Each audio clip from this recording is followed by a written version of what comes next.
Hola, hola chicos, ¿cómo están? ¿Qué tal? Bienvenidos a esta nueva clase de historia. Yo soy Ana González, tu profesora de historia, y el día de hoy desarrollaremos la semana número 7. Claro que sí, la semana número 7, recuerda, es la semana de historia del Perú, es una semana de historia del Perú. Vamos a ir desde las corrientes libertadoras hasta la República Aristocrática. La gente me está saludando.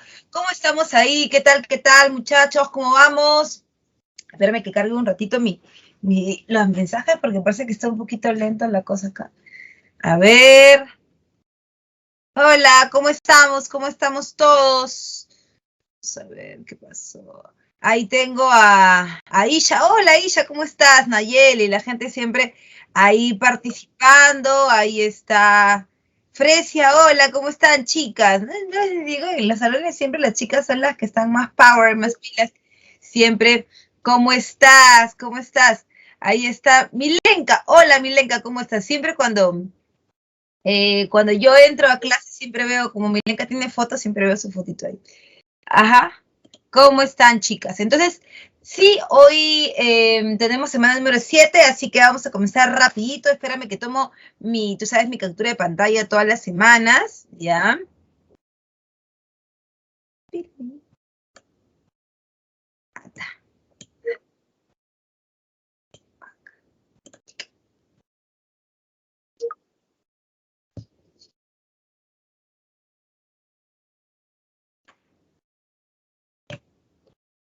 Y ahí está. No, acá. Listo, ahora sí. Nos fuimos a subir nuestra diapositiva. Ya está. Seguramente ya estás viendo mi diapositiva, claro que sí, porque acá veo la línea roja, así que me imagino que sí la estás viendo.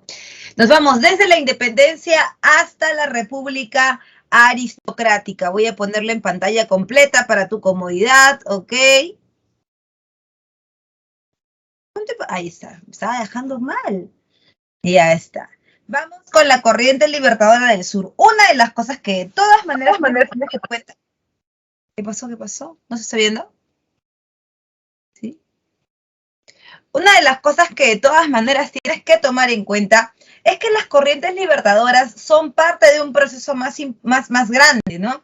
Porque se habla de San Martín, se habla de la llegada de Bolívar. En algún momento en la década de los 80 los historiadores se preguntaban si la independencia fue concebida, o sea, si con la idea de que fue concebida, tendríamos que tomar en cuenta que la independencia del Perú se hizo con los levantamientos locales, o si fue concedida es que se hizo con las corrientes libertadoras. Se sabe actualmente, ¿no?, que es un poco de los dos, ¿no? Porque si bien es cierto, siendo demasiado nacionalistas, digamos, y que el levantamiento de Tupac Amaru y que no sé cuánto, bueno, el levantamiento de Tupac Amaru es el inicio, ¿no?, de un proceso, pero que no implicaba una independencia para un gobierno republicano, ¿no? Tupac Amaru estaba no en contra del gobierno, Tupac Amaru estaba en contra de las reformas borbónicas, de esos cambios que habían hecho los borbones, como lo habíamos comentado en algún momento, porque en Europa hay también varios cambios, ¿no? El primer cambio europeo es el cambio de dinastía, que es de la Habsburgo, de los Austrias mayores, hacia los borbones, y lo otro también es eh, el tema de la aparición del despotismo ilustrado en Europa, ¿no? O sea, eh, sí es importante entender que los europeos, los reyes europeos están intentando evitar perder el control de esas ex coronas absolutas, ¿no?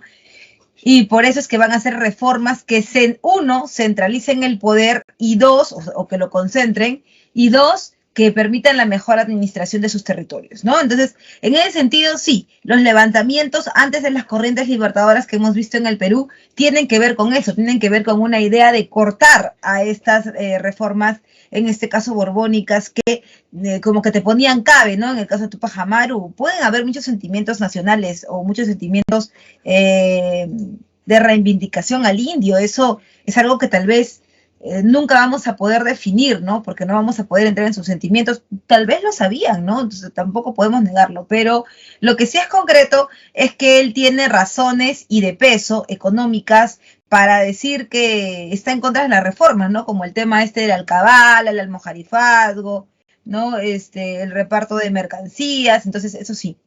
Ahora, han habido otros levantamientos, claro, las rebeliones criollas del siglo XIX, la de Crespo y Castillo, Cela, Pellardele, que a diferencia del movimiento de Tupac Amaru II, son rebeliones que tienen una organización muy débil, ¿no? Y que esa las hace caer finalmente.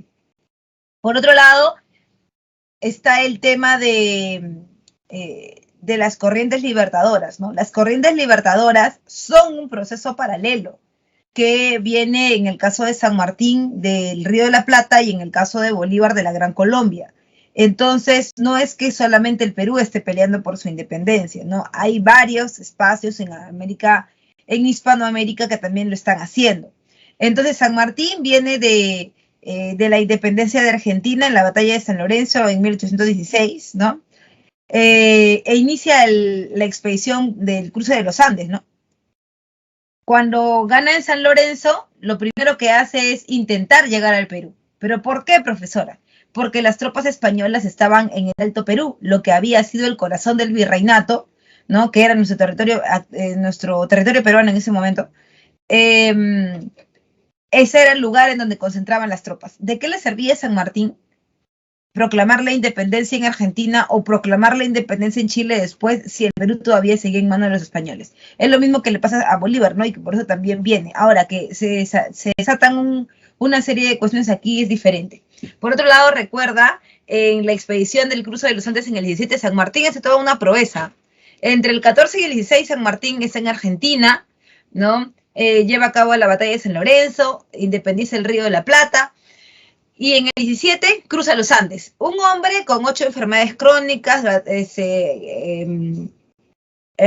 artritis reumatoide deformante, tenía gota, tenía problemas lumbares, problemas de estómago, inclusive algunos de sus biógrafos hablan de la enfermedad estomacal de San Martín y las veces que vomitaba sangre al día, ¿no? Que tenía que inclusive apalear algunos de sus problemas médicos con opio, que tampoco, o sea, la gente dice, San Martín es un opio, mano, pero en realidad no era la forma de controlar, digamos, estos síntomas en la época, porque pero también no estamos dentro de la medicina moderna, ¿no? Por otro lado, también San Martín, con un ejército, hay que decirlo, porque cuando uno ve los partes de guerra o cuando ve las hojas de servicio, que son los documentos militares, uno se va dando cuenta que San Martín llega con un ejército debilitado, que muchos, inclusive cuando ya se hacen las hojas de servicio acá en el Perú, muchos llegan ya con problemas de pulmones, ¿no? Por haber pasado la cordillera, algunos se han contagiado de tuberculosis, otros tienen neumonía,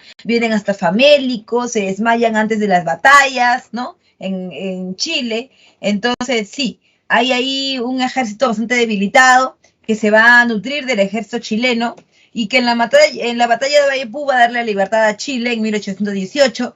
Chile también está buscando la independencia, digamos que está buscando la consolidación de su independencia, por lo tanto también va a generar algún tipo de ayuda para la llegada de San Martín al Perú, que lo va a hacer ya no por tierra, porque si no tendría que subir hacia el Alto Perú y se encontraría con los españoles, así que mejor dar la vuelta, ¿no? Y se va por mar y desembarca en Pisco, ¿no? Cuando San Martín desembarca en Pisco, hay ahí también una cuestión interesante, ¿no? Y es que lo primero que él hace, muy inteligentemente, es decir, bueno, yo no tengo el ejército lo suficientemente concretado como para ir a una guerra, pero sí podría hablar con el virrey, ¿no? Tal vez, ¿no? Conversando, las cosas sean diferentes, tomando en cuenta que para estos años hay problemas en España, ¿no?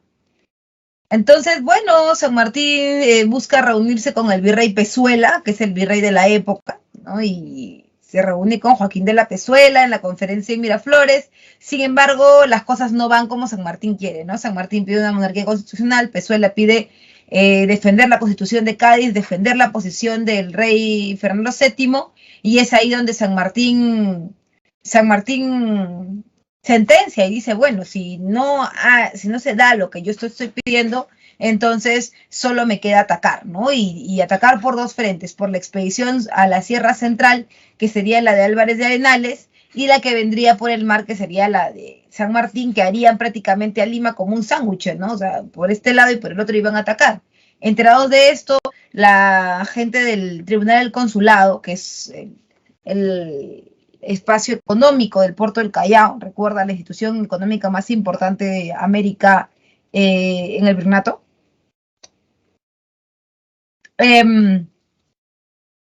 Enterados de esto, llaman a Pezuela y le dicen, oye, Pezuela, mira, aquí está la cosa, está terrible, o sea, si San Martín viene y nos coge a nosotros, vamos a perder, porque esto es plata, él va a querer plata.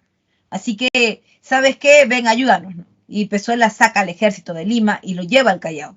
Cuando esto pasa, los vecinos de Lima le dicen, sentencien también, o sea, Pezuela, Cholito, ¿cómo es la cosa?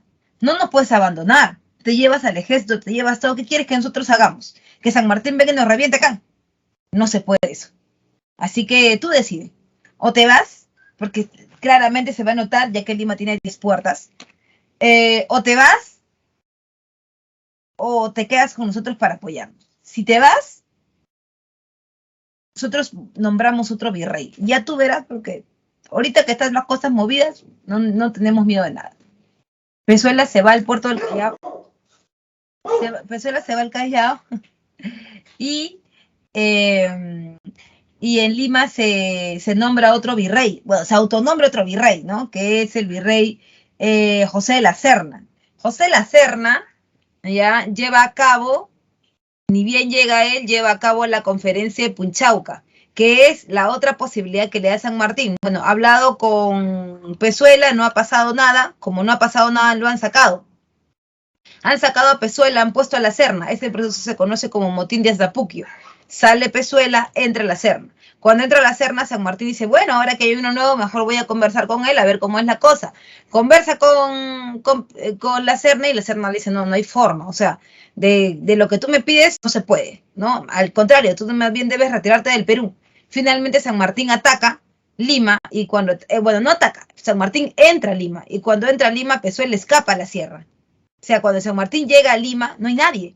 No hay ejército, no hay Pezuela, no hay Lezardo, no hay nadie. Y proclama la independencia, ¿no? En 4 plazas. La gente dice, sí, nadie quería la independencia porque San Martín tuvo que ir a 4 plazas, que no sé cuánto. Ya, ahí hay 2 cosas, ¿no? Lo primero es que es cierto, había mucha gente que estaba en contra de la independencia planteada como una república. Porque si tú la planteas como una república, eso implicaría que habría igualdad. Igualdad entre todos, serían ciudadanos. Y un criollo quisiera ser igual a un indio, después de la cuota de poder que tiene sobre él, eso es un poco iluso, ¿no? Punto número 2, el tema sería que ahora el criollo debería formar parte del espacio económico, ya no sacar ganancias, sino también invertir, y eso era algo que tampoco le gustaba. Ahora, en el caso de las 4 plazas donde proclama la independencia, eso era algo muy común para la época, ¿no? Venía de una tradición virreinal que tampoco se va a cortar de la noche a la mañana, eso hay que tenerlo en cuenta, ¿no? O sea, la tradición política, económica virreinal no se va cuando llega San Martín o Bolívar. Eso todavía va a demorar, por eso se llama proceso de independencia, que va desde los primeros levantamientos hasta inclusive la firma del acta de Ayacucho. Es más, trasciende eso, ¿no? Que ya después le hemos dado otros nombres, sí, pero trasciende eso.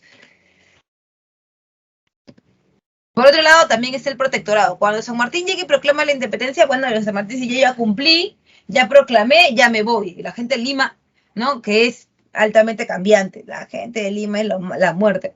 Le dijo, no, los que estaban en contra, no, San Martín, ¿por qué te vas? Mira que si te vas nos pueden entrar a violar, por favor, no podemos hacer eso, ayúdanos. Y San Martín dijo, bueno, me voy a quedar, sí, para consolidar el Estado peruano. Su objetivo era la organización del Estado, ¿no? Entonces la idea era que San Martín proponga un congreso, que se haga una constitución, que se traiga un gobernante y él después se va, ¿no? Pero eso va a ser del 21 al 22, solamente 2 años va a estar San Martín gobernando en el Perú. También muy débil ese gobierno, porque está pasando por una crisis económica, etc. En obras se da la libertad de imprenta.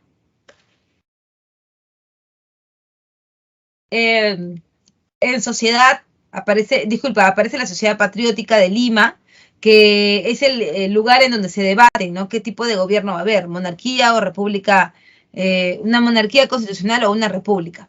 En sociales, la ley de vientres libres. Los hijos de los esclavos nacen libres, pero se mantienen como mano de obra. Eso es bien interesante, ¿no? Porque siempre se ha dicho, sí, cuando San Martín vino, los negros ya dejaron de ser esclavos y no sé cuánto. Hay que tener cuidado, ¿no?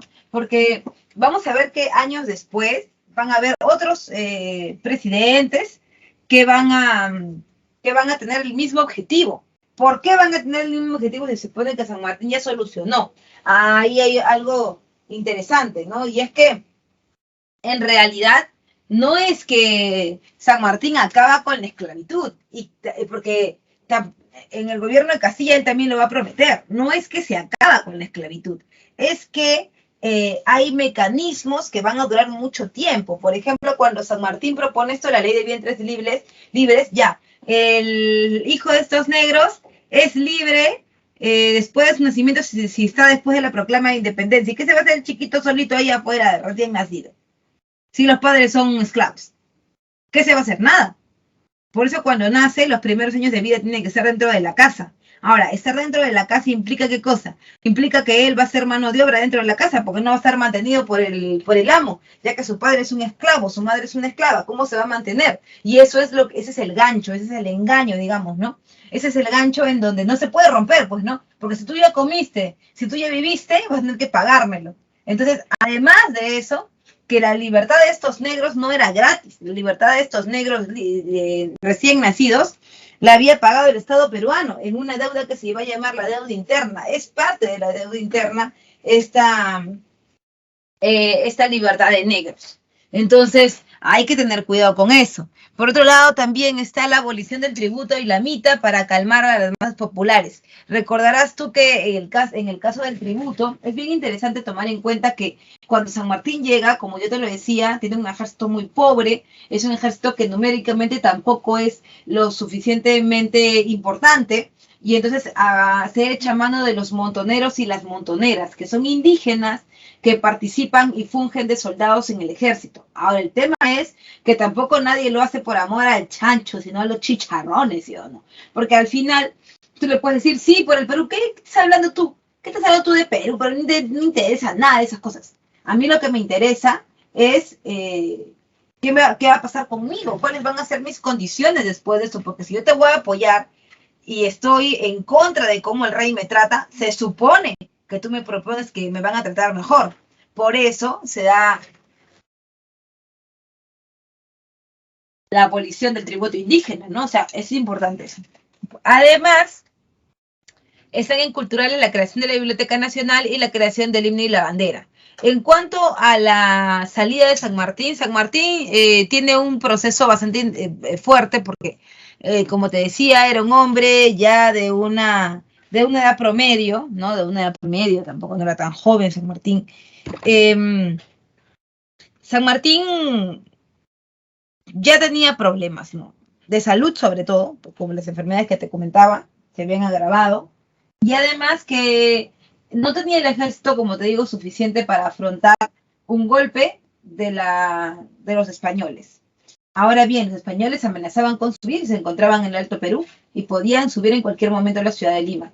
Así que él va a encontrarse con Bolívar. En la conferencia de Guayaquil le dice a Bolívar que por favor lo apoye, ¿no? Que él sabe de sus triunfos en la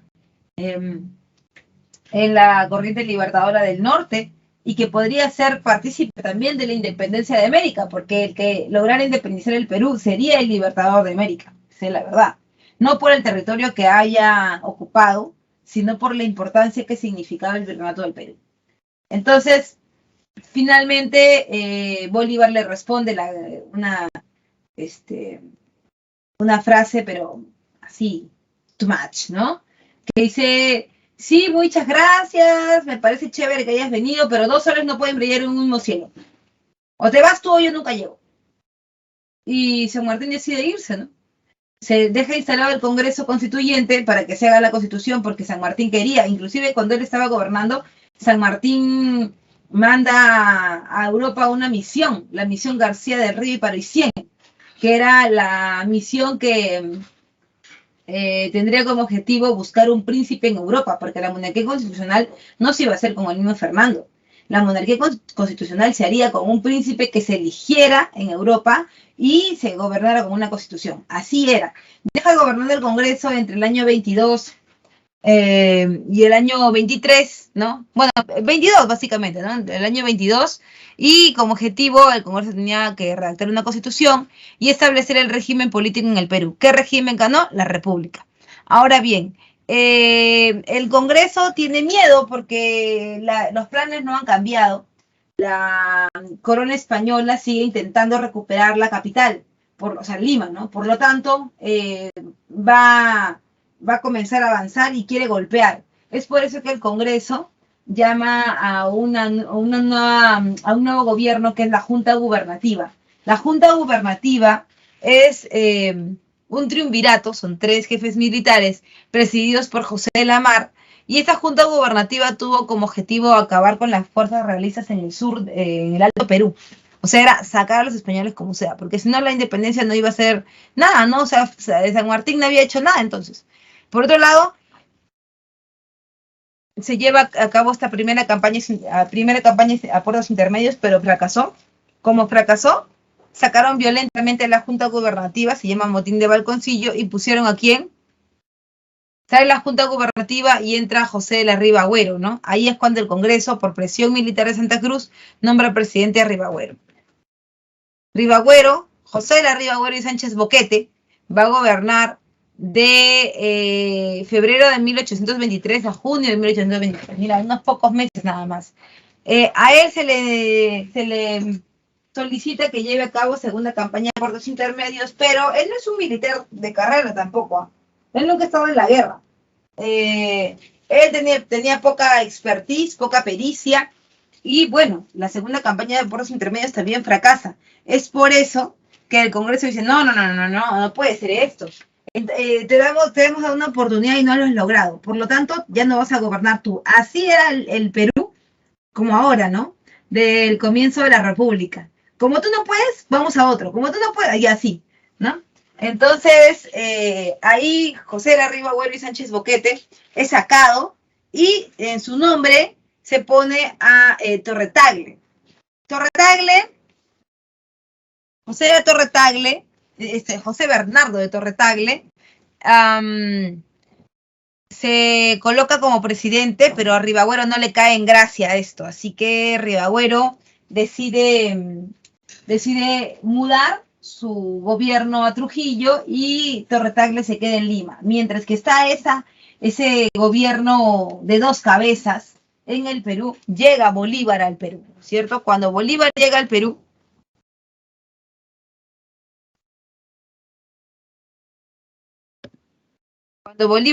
Perú, ¿no? Lo primero que hace es encontrar todo un desorden acá, ¿no? Ribagüero y Torretagle peleando. Y es más, Ribagüero y Torretagle aliados con el virrey La Serna para sacar a Bolívar del Perú, porque era un peligro Bolívar. Entonces, imagínate, pero no solamente eran ellos, habían varios también que estaban aliados, pero eran los más importantes, ¿no? En cuanto a las acciones militares, la batalla de Junín, donde el jefe militar fue Simón Bolívar, ganamos Junín, ganamos Ayacucho, donde el jefe militar fue Antonio José de Sucre. Antonio José de Sucre, un personaje importante, porque como tú sabes, Bolívar era un dandy, ¿no? Bolívar era un gran amante, decían sus biógrafos, ¿no? Era un gran amante, el hombre tuvo muchas mujeres en su vida, inclusive una de ellas está la chica del Toro, que Bolívar se casó muy joven, ¿no? Muchas cosas se saben de él. Bolívar de niño, igual que San Martín, pertenecía a una familia opulenta, ¿no? Con mucho dinero. Él tenía varias haciendas en Caracas, ¿no? Una familia bastante numerosa de hermanos, tíos que habían vivido y estudiado en Europa, como él también lo hizo después.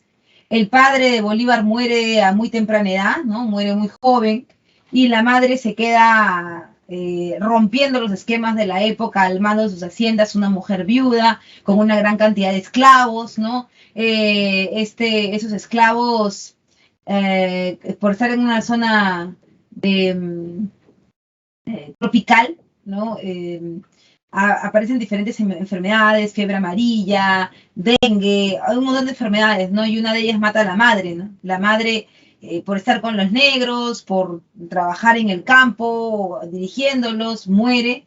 Y Bolívar, muy joven, pues queda huérfano al mando de su tío y es mandado a estudiar a Europa, ¿no? En Europa, a los 15, 16 años, conoce a una mujer, la chica esta del Toro, se casa con ella, ¿no? Y allí es donde empieza el periplo. Tiene también contactos con las cortes en Francia, tiene contactos con las cortes en Inglaterra, o sea, tiene la idea ilustrada, propiamente dicha.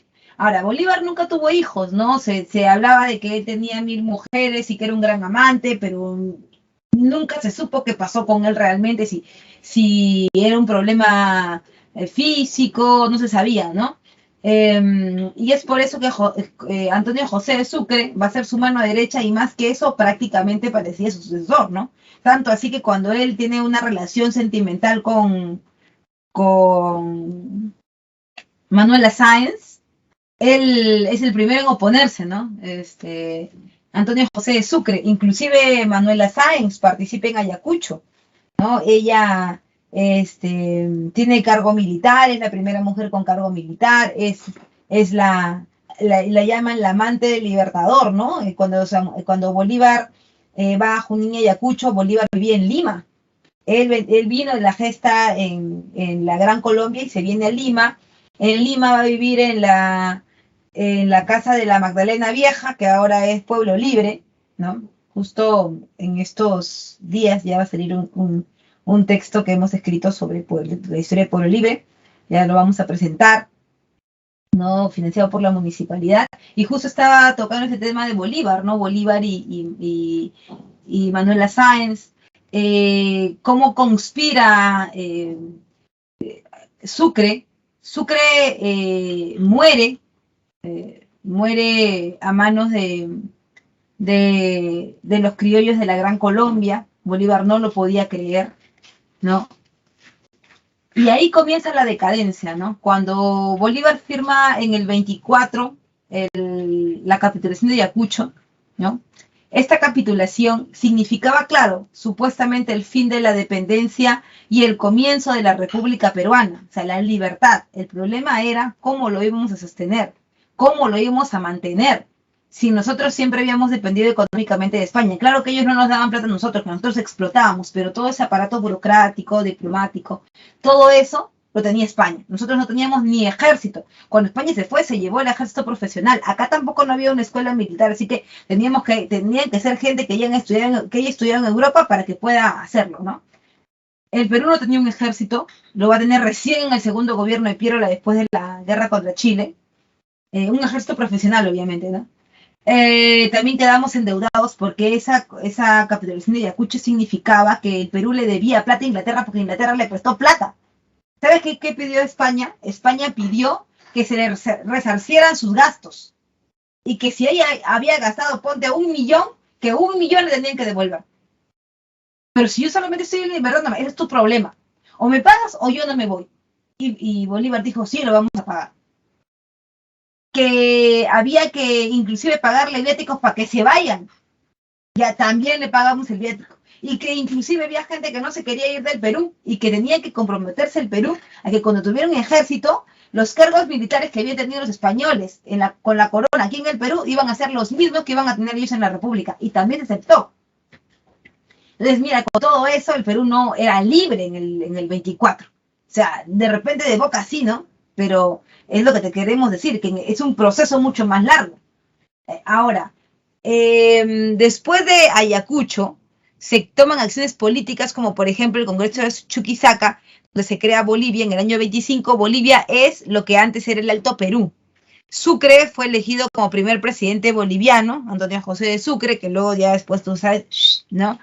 Y se da el Congreso Anfictiónico de Panamá. El Congreso Anfictiónico de Panamá es el momento, el lugar en donde se toma en consideración la creación de la Federación de los Andes, que era el gran sueño boliviano, la gran nación bolivariana. ¿no es cierto? Unir todos los países que Bolívar había libertado, incluido el Perú.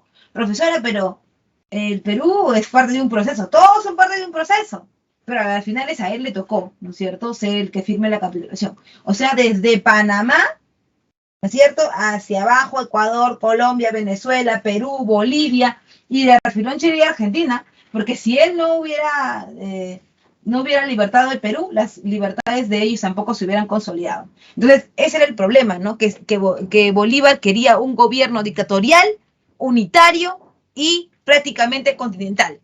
Ese era el tema, ¿ya? Entonces, se crea la Federación de los Andes, se buscaba crear la Federación de los Andes, disculpa, y la dictadura y la constitución vitalicia también, ¿no? Para el gobierno de Bolívar. Ahora, vamos con el primer militarismo, pero hasta ahí todo bien, ¿hay alguna duda, alguna consulta, algo que no haya quedado claro?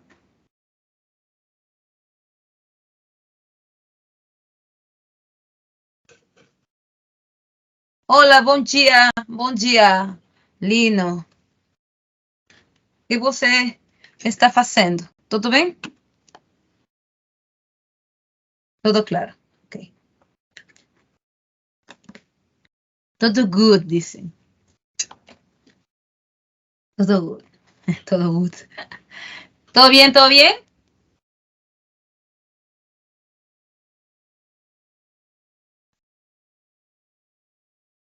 Sopa de macaco. Listo. Todo bien, perfecto. Nos vamos ahora con el primer militarismo. Hay que tomar en cuenta que el primer militarismo, o también llamado primer caudillismo, como lo hemos marcado aquí en la separata, va del año 27 al año 72. El caudillismo tiene, o sea, el primer militarismo tiene dos etapas. El caudillismo, que va del 27 al 45, y la prosperidad falaz. Profesora, pero en la prosperidad falaz ya no hay caudillos, no, ya no hay caudillos, porque ya hay elecciones, pues, ¿no? En cambio, en este periodo del caudillismo, ahí uno le da un golpe de Estado, luego le da al otro, y cuando hay elecciones, otra vez le da golpe de Estado. Entonces, en la prosperidad falaz ya no, en la prosperidad falaz aparece un orden. ¿Por qué? Y eso me voy a adelantar un poquito, porque en el gobierno de Castilla, en el primer gobierno de Castilla, el Perú se vuelve un país institucionalizado. O sea, Castilla genera burocracia, genera instituciones republicanas, instituciones del Estado que van a velar por el trabajo de cada cosita. O sea, cada cosa va a tener un orden, mientras que en el caudillismo no había ese orden, ¿ya? Eso va a ser del 27 al 45 el caudillismo, y del 45 al 72 el tema de la prosperidad falaz, ¿ya? Cuando hablamos de las características del caudillismo, decimos que es un periodo de jefes militares que se disputaron el control del Estado. Muy importante entender esto. ¿Por qué? Porque ¿se escucha alguna bulla de fondo? ¿Alguna bulla o no? Se pasa desapercibido.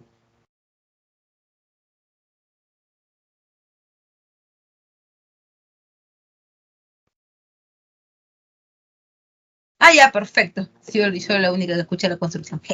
Ya está. Bien. Cuando hablamos de los jefes militares, ¿ya? Hablamos de los jefes militares caudillos, decimos que efectivamente, como yo te lo venía comentando, en el Perú no había un ejército profesional, pero para nada. Además, hay que tomar en cuenta el contexto en el que nos encontramos. ¿Por qué aparecen los caudillos? Porque ya no hay nadie que gobierne. ¡Profe, Bolívar! ¿Qué pasó con Bolívar? Ah, ya. Lo que pasa es que, como yo te comentaba, Bolívar era una persona que, si bien es cierto, no era muy mayor, ¿no? Bolívar no pasaba de los 50 años, tenía un problema.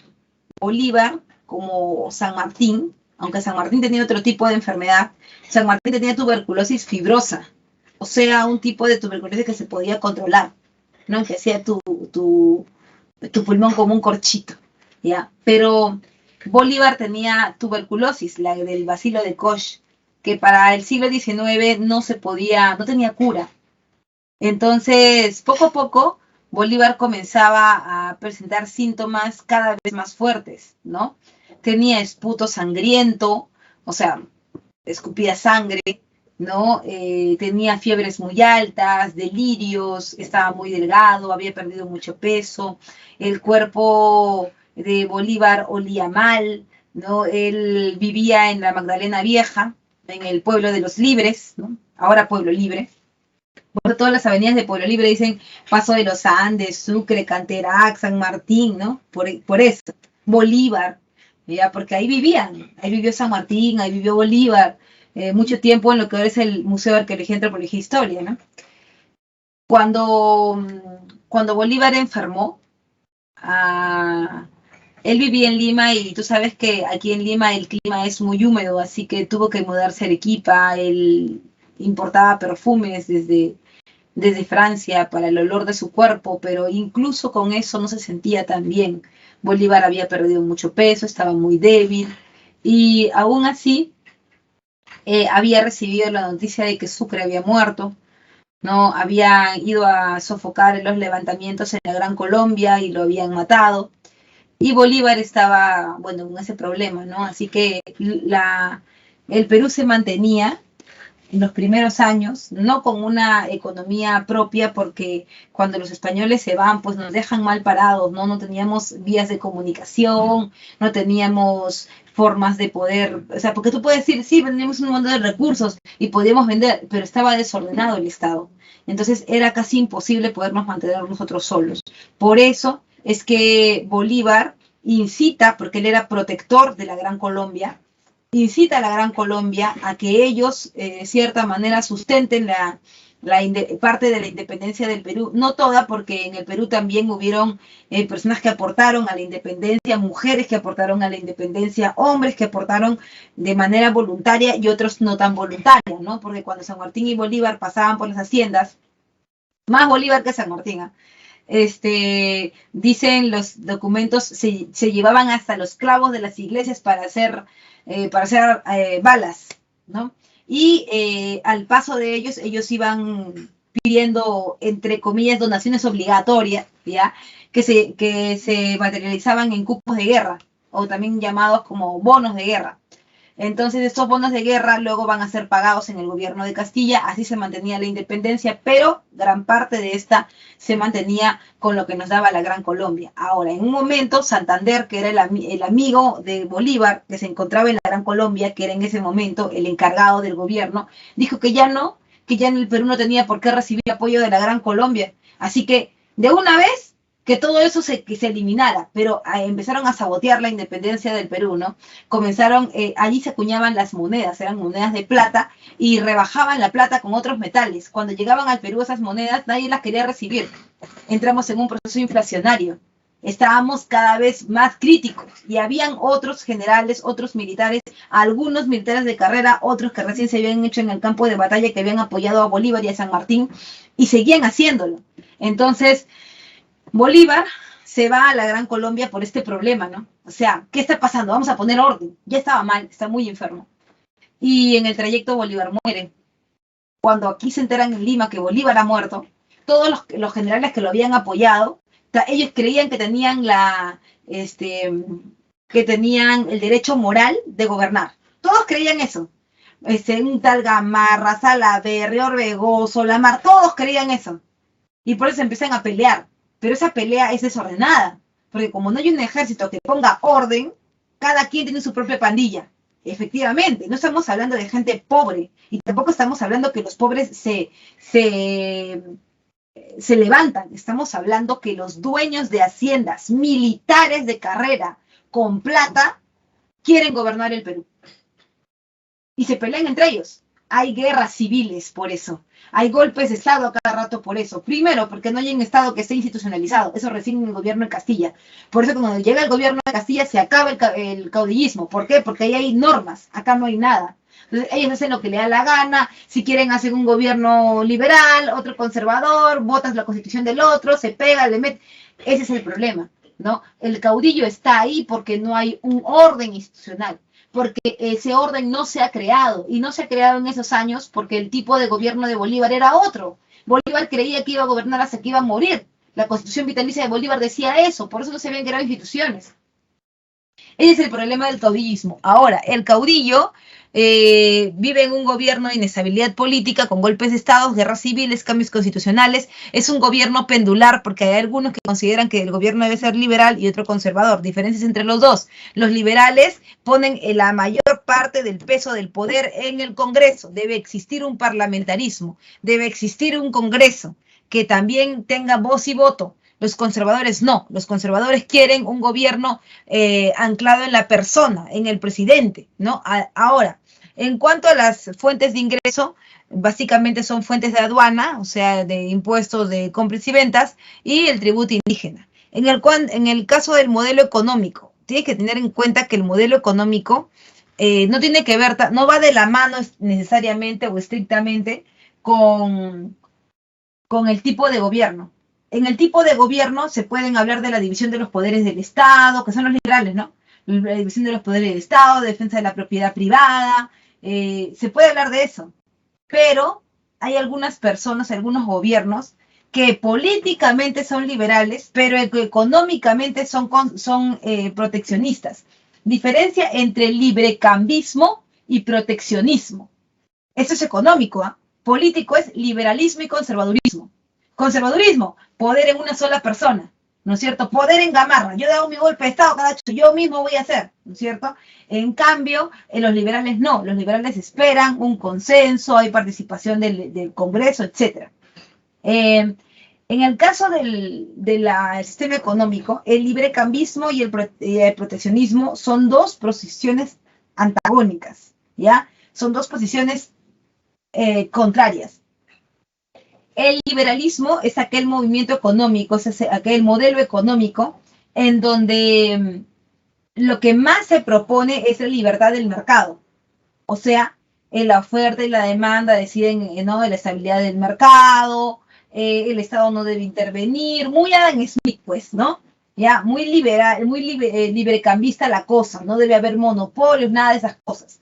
En cambio, los proteccionistas dicen, no, pero si las importaciones y exportaciones, ¿qué es eso? Por favor, debe haber una producción nacional que cubra las necesidades del mercado nacional, y eso somos nosotros los que debemos hacerlo. O sea, le da la espalda a la llegada de productos de otro lado. ¿Por qué? Porque la mayoría de ellos son plateros, laneros, ¿no? Entonces a ellos no les conviene, si ellos sacan lana, a ellos no les conviene que venga ropa de Europa. ¿Por qué? Porque esa ropa de Europa, que viene en grandes cantidades por las revoluciones industriales, ¿no? O sea, en grandes cantidades me refiero a más de lo que había antes, ¿no? Si viene esa ropa de Europa, en mayor cantidad viene más barata, pues. Y su comercio de la lana, y su comercio de la carne, o sea, ¿ves? Puede ser muy liberal el pata que exige la división de los poderes del Estado, pero cuando choca con su negocio, ahí olvídate, ahí se acabó el pastel, ¿sí? Entonces tienes que diferenciar eso y poner bien, mucha atención en cómo van a darse estos gobiernos, ¿ok? Ahora, por otro lado, también está el mantenimiento del Yanaconejo de Club. Tu profe, ¿cómo que el mantenimiento de la esclavitud, profe? Y San Martín, ya ves que te dije, no es que se acaba todo con San Martín, porque hay todavía negros, y van a seguir habiéndolos, que van a seguir siendo esclavos, pues. ¿No ves que tienen que pagar todavía todo lo que se han consumido? Y por otro lado, también están los principios para definir las fronteras, como el derecho de tipo sidetis, posee lo que has poseído, y la libre determinación de los pueblos, que se van a dar en los plebiscitos, ¿no? Preguntarle a la gente con qué país se quiere quedar. ¿Todo está bien hasta ahí? ¿Tudo bem? ¿Fica claro todo? ¿Está claro todo?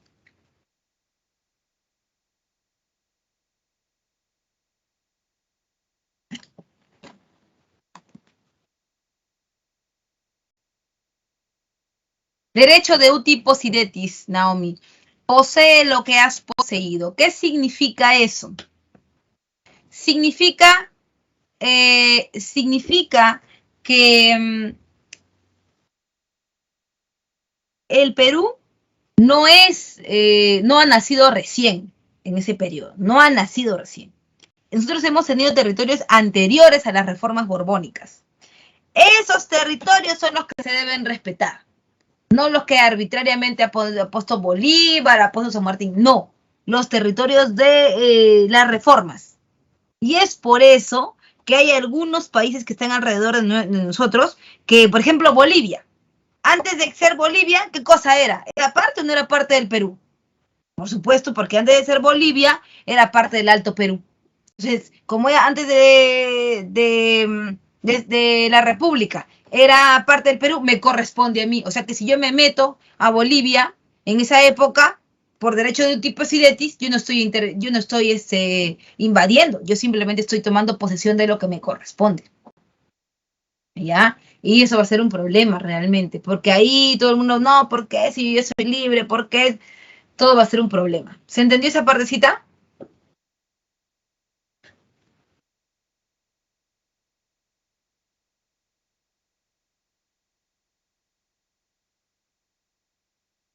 Los bolivianos lo niegan. Entonces, sí, pues, lo niegan esas ratas, pero así es pues la vida, ¿sí o no? All the best, all the best. Ya, bien, todo bien entonces.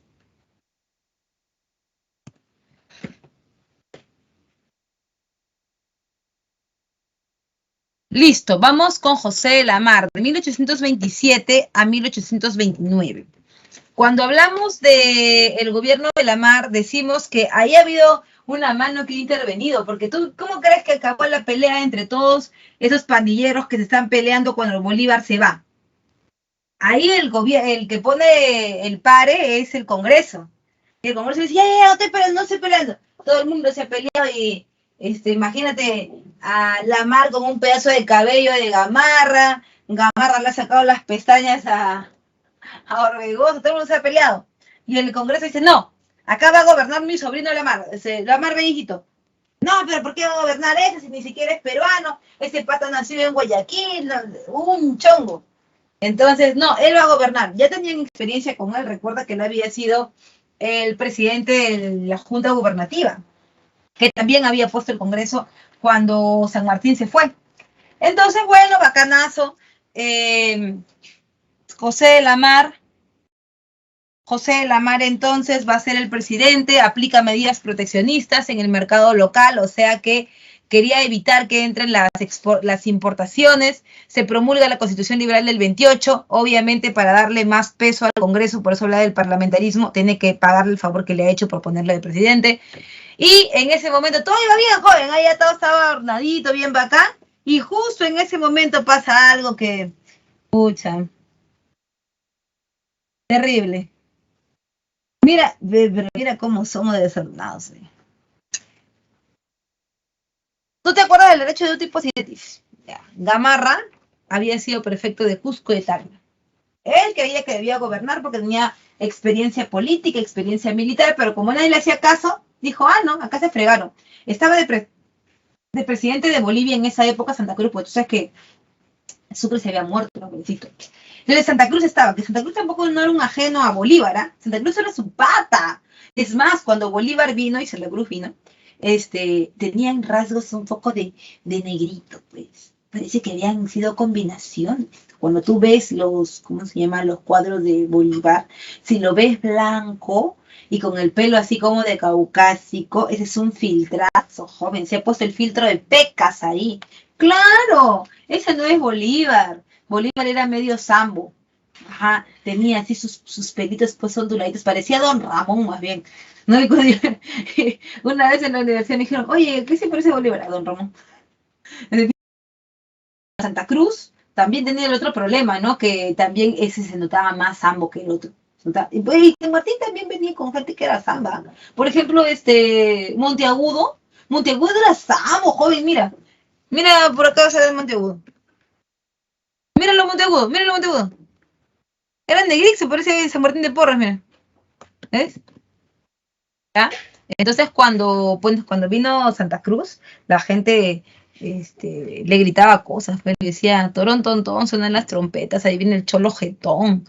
y Santa Cruz gobernaba Bolivia en esa época. Gamarra se metió a Bolivia, la invadió, pero él decía que no, que derecho de tipos idénticos, que antes de ser Bolivia había sido audiencia de Charcas, que antes de ser audiencia de Charcas había sido Alto Perú, y Alto Perú le corresponde al Perú. Además también había sido parte del Tahuantinsuyo y ya fue, le correspondía al Perú sí o sí. Así que, bueno, en ese momento entraron en pánico Santa Cruz, que también tenía conexiones con la Gran Colombia, y le dijo a la Gran Colombia que el Perú la había invadido. La Gran Colombia reclamó al Perú, obviamente le sirvió de pretexto, porque lo que quería la Gran Colombia del Perú era Tumbes, Jaén y Maynas, definitivamente, siempre lo había querido. Y la Mar, y le dijeron a la Mar, oye, la Mar, te pasaste, cholo, ¿cómo vas a hacer estas cosas?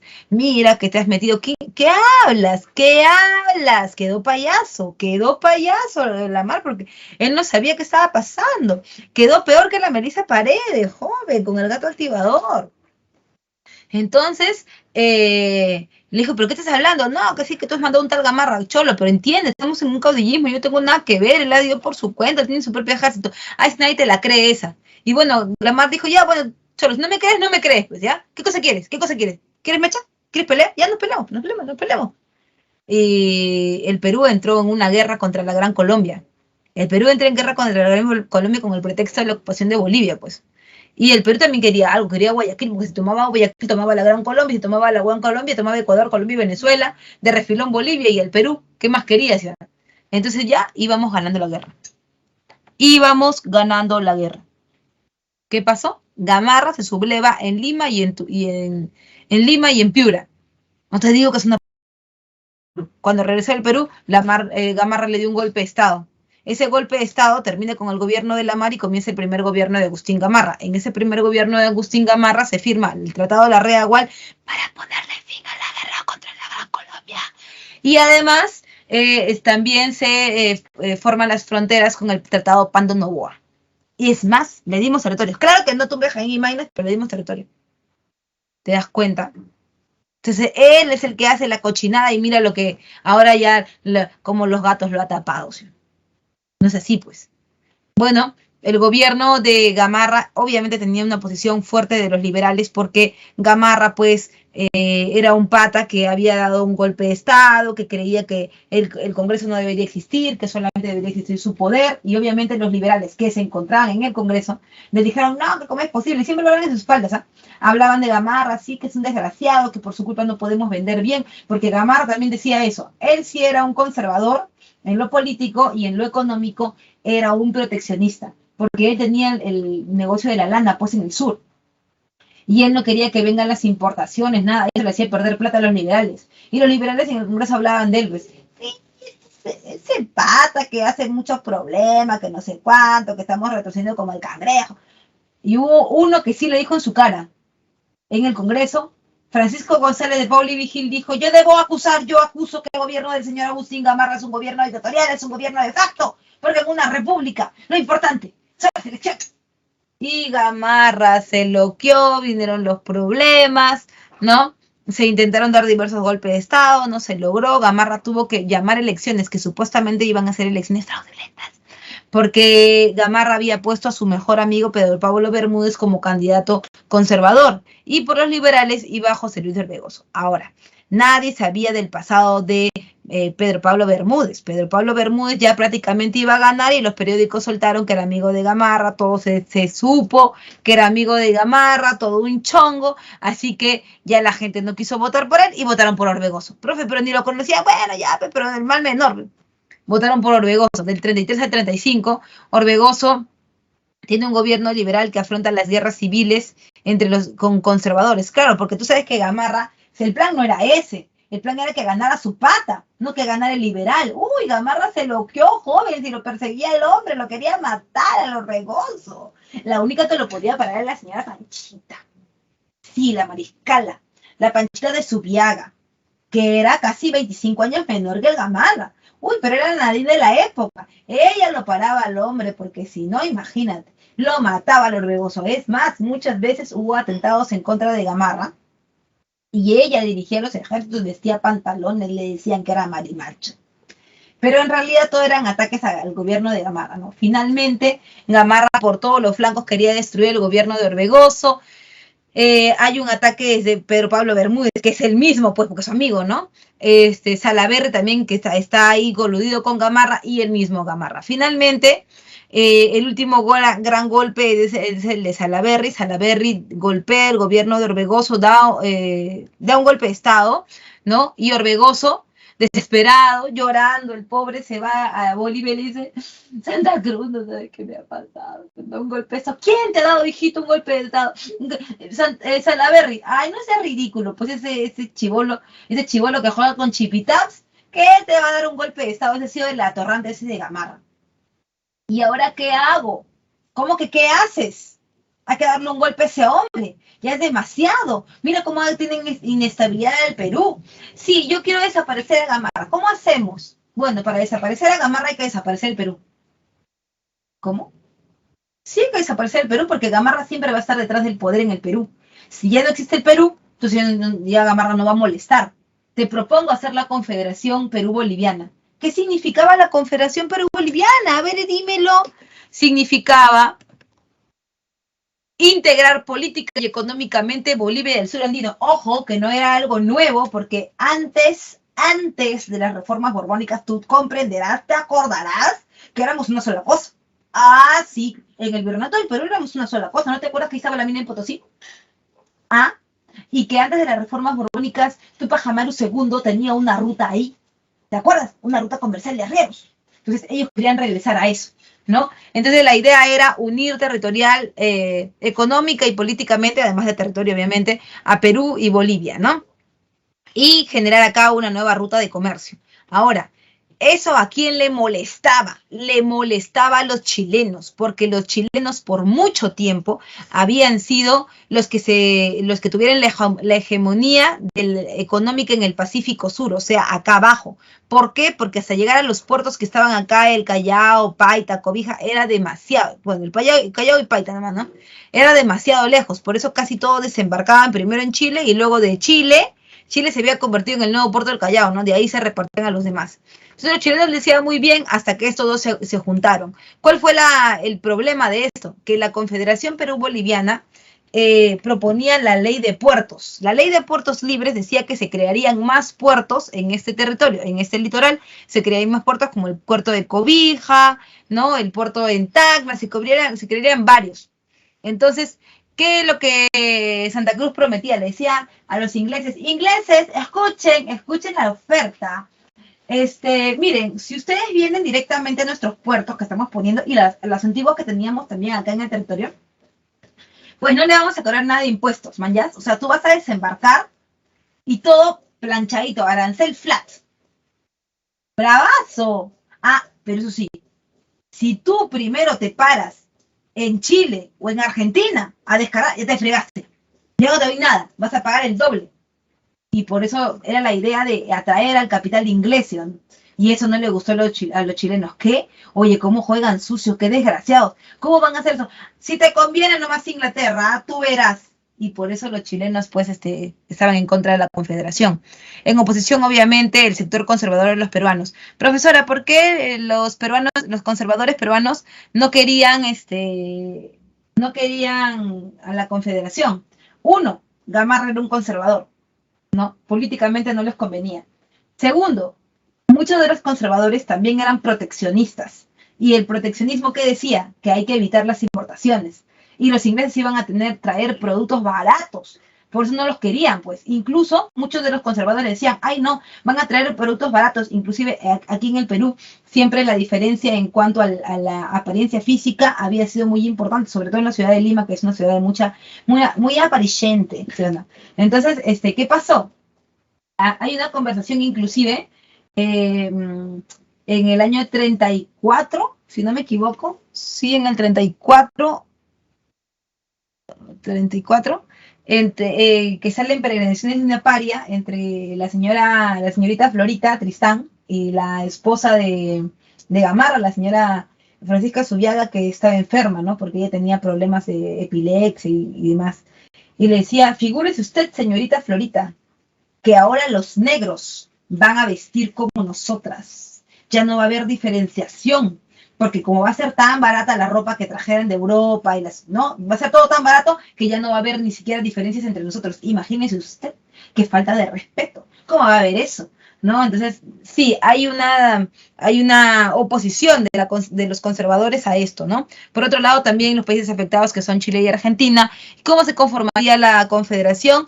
El apoyo de Orbegoso y Bolivia en la guerra civil sería el inicio y se legalizaría en el Congreso de Tacna en el año 36, haciendo que Andrés de Santa Cruz sea el protector por 10 años de esta confederación, o sea que sea el jefe de toda la confederación, y la base legal sería una nueva constitución que sería la del año 37, la constitución de la confederación. Profesora, ¿y en qué terminó la confederación? ¿Cómo que qué terminó? Los chilenos obviamente le iban a atacar, ¿no? Y fueron dos campañas restauradoras, la primera la de Manuel Bulnes, la segunda de Blanco Encalada, y sí, efectivamente los chilenos lograron deshacer la confederación, ¿no?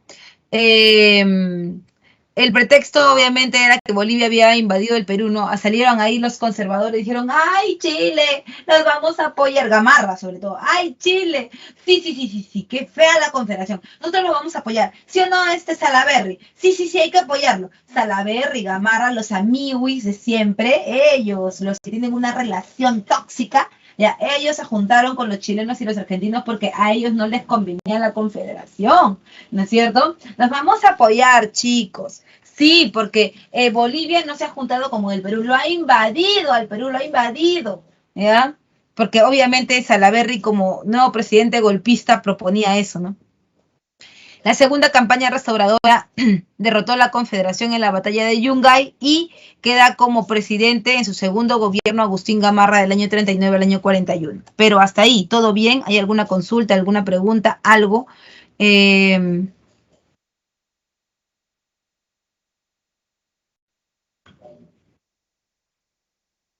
¿Algo que no te haya quedado claro?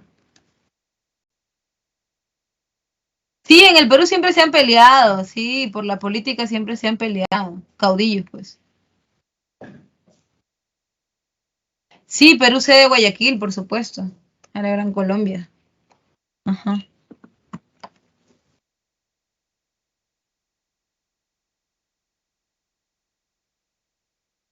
¿Todo bien? ¿Todo bien? ¿Todo bien? Déjamelo saber con dedito arriba, o si no también aquí en el chat.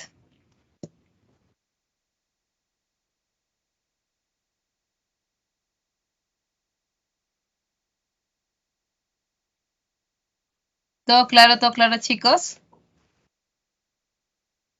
Para seguir avanzando. Yes.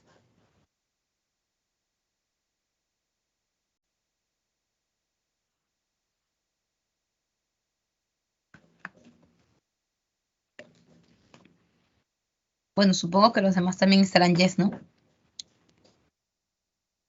Listo. Por otro lado, recuerda, termina la confederación, llega el segundo gobierno de Agustín Gamarra del 39 al 41. En este segundo gobierno, lo primero es crear una constitución, que es la constitución del 39, la constitución de Huancayo de tipo conservadora, en donde se eliminaban lo de la división de los poderes del Estado. Y se inicia la venta del guano con el contrato Quirós. Ya, mira, el contrato Quirós, o sea, es la primera forma de vender el guano en los llamados arrendamientos. Los arrendamientos son una forma de venta cuando nosotros no sabíamos ni un pelín del guano, no sabíamos nada. Recién se había descubierto, en Europa sí lo querían un montón, porque recuerda que después de la primera revolución industrial, pues la idea de fertilizar la tierra para que sea más productiva y para que tenga una mejor calidad la materia prima, pues siempre era lo que estaba primando. Entonces, sí, el Perú se convirtió en un país potencialmente muy importante en la economía, así que empezamos a negociar, pues, ¿no? Pero ¿cómo negociamos? Las islas de Chinche que estaban llenas de guano, en vez de vender por kilo, por tonelada, no lo sé, alquilábamos la isla. Ya, sí, el guano sácalo si quieren. Total, ni siquiera sé cuántos kilos, cuántas toneladas habrán ahí. Y así se lo llevaban. El contrato Quirós fue un contrato lesivo, recontra, maleado para el Perú. ¿Ya? Gamarra, que no entiendes, una pulga en la oreja, nuevamente invadió Bolivia. Derecho a un tipo sidetis, derecho a un tipo sidetis. Y ahí le dan vuelta en Bolivia, ¿no? Fallece en la batalla de Ingavi y nuevamente llega el descontrol. Porque mal que bien, tú sabes que Gamarra siempre quería el poder y tenía un mano fuerte para gobernar, ¿no? O sea, por lo menos para posicionarse. Entonces, como Gamarra ya no estaba, uy, era un despelote, joven. Todo el mundo quería, todo el mundo quería gobernar, que si Vivanco, que si Torrico, su Vivanco, Torrico, Castilla, todo el mundo se peleaba. ¿No ves que no había un congreso que lo había sacado Gamarra? La constitución también era de Gamarra y había muerto, no había instituciones, un chongo, hasta que se pusieron de acuerdo y el directorio llamó a elecciones. Mira, 9 presidentes en menos de 2 años, o sea, alucina. Profe, se parece a lo nuestro. Sí, sí, por supuesto. ¿No? No es la primera vez que esas cosas pasan en el Perú. No es la primera vez. Profe, estamos en medio de caudillos, profe. Exactly. Estamos en medio de caudillos, ¿no? Esa ha sido la constante en el Perú, ¿no? Ahora bien, no solamente eso, sino que, bueno, se llaman elecciones y sale elegido en su primer gobierno Ramón Castilla. Ahora, Ramón Castilla está dentro de un periodo mucho más grande en el que vamos a ver más cosas. Primero, el tema de la prosperidad falaz, ¿no? En las características económicas hablamos de altos ingresos para el Estado producto de la venta del guano, ya en otras modalidades.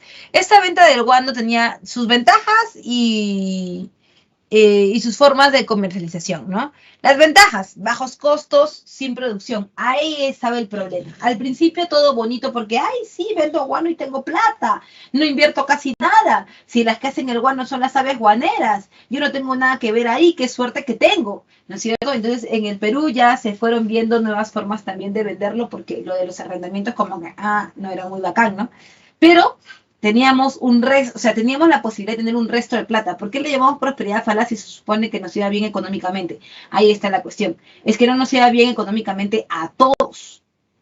Iba bien económicamente a un grupo. Los que vendían el guano o, de cierta manera, estaban inmiscuidos en eso. Entonces, a nosotros no nos caía nada, joven. Y esto es, si nos boteaba algo, pero no nos caía nada. Para nosotros el guano prácticamente, para los pobres, el pueblo, prácticamente el guano no existía, pues, ¿no? Porque, o sea, a nosotros en qué nos beneficiaba, ahí está, ¿qué nos beneficiaba? Beneficiaba a los que lo podían vender, pero hasta para venderlo había que tener cierta platita, porque había que tener sus embarcaciones, el Estado no te daba embarcaciones, tú tenías que tenerlas.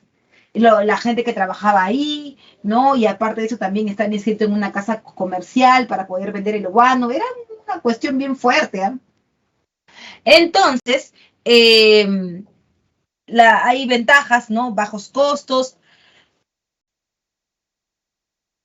alta demanda externa, sobre todo en Inglaterra, y principalmente, pues, como decía en Inglaterra, ¿no? Hay diversas formas de comercialización. La primera la hemos visto son los arrendamientos y en un ratito vamos a ver las consignaciones y el monopolio comercial.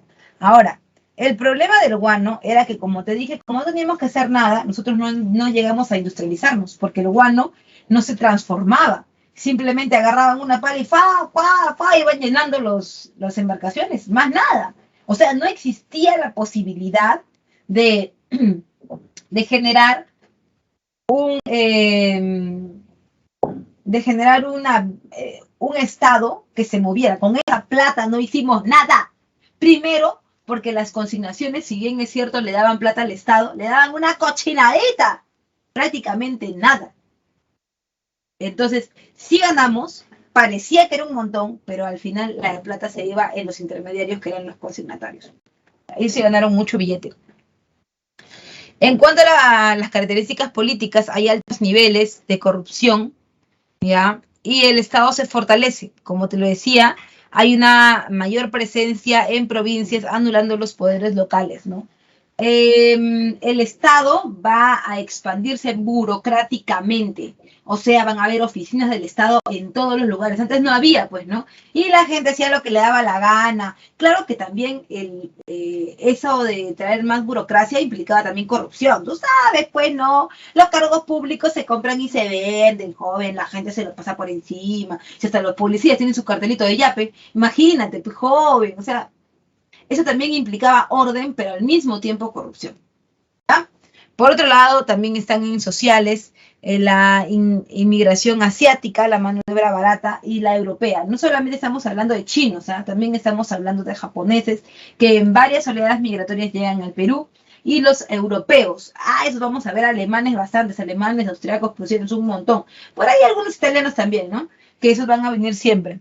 Y por supuesto las profundas brechas sociales, porque el guanero se va a convertir en una persona opulenta de la noche a la mañana, pero con un resto de plata. ¿Qué te digo? Le alcanza.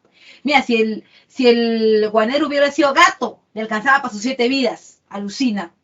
Ese grupo pequeño que tiene dinero por una característica común, particular, y que esa plata es un montón, y que además solamente es para ellos de esa actividad, se conoce como plutocracia.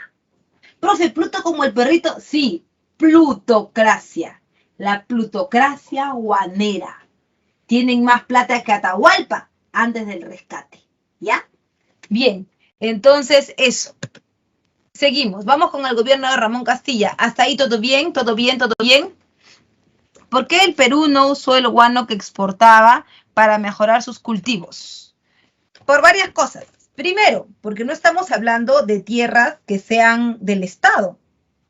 Ese es el problema también. Estamos hablando de haciendas particulares, que antes habían pertenecido a los caudillos, que ahora pertenecen a los guaneros, y que no iba a generar eso un cambio para el Perú, porque el guano sí se utilizó en esas haciendas, pero no, el cambio no era para el Perú, el cambio era para esa plutocracia. ¿Ya? ¿Qué dice? Se le llamó la Semana Magna. What about that? Esa última parte no entendí.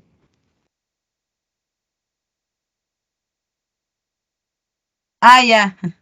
Ok. Ok. Entonces sí, efectivamente, el guano se utilizaba, pero de manera particular en el Perú. Eso eh, nunca nos iba a beneficiar a nosotros, porque como les estaba diciendo, no había una organización en el Estado, ¿no? O sea, no existía un proyecto nacional tampoco. Tierras del Estado, que nosotros las cultivemos para nosotros, eso no existía. Eran todos caudillos y bueno, hasta el momento, ¿no? Porque después ya van a empezar los gobiernos como el de Ramón Castilla, que son gobiernos ya elegidos por el voto, ¿no? Seguimos entonces. Por otro lado está también la ley de la consolidación de la deuda interna, ¿no? ¿Qué es consolidación de la deuda interna? Pago de la deuda interna de 1847. Ahora bien, también tenemos el sistema de consignaciones. ¿Qué es el sistema de consignaciones? Vamos, dímelo por favor. Tú mismo eres. Te creo. Vamos.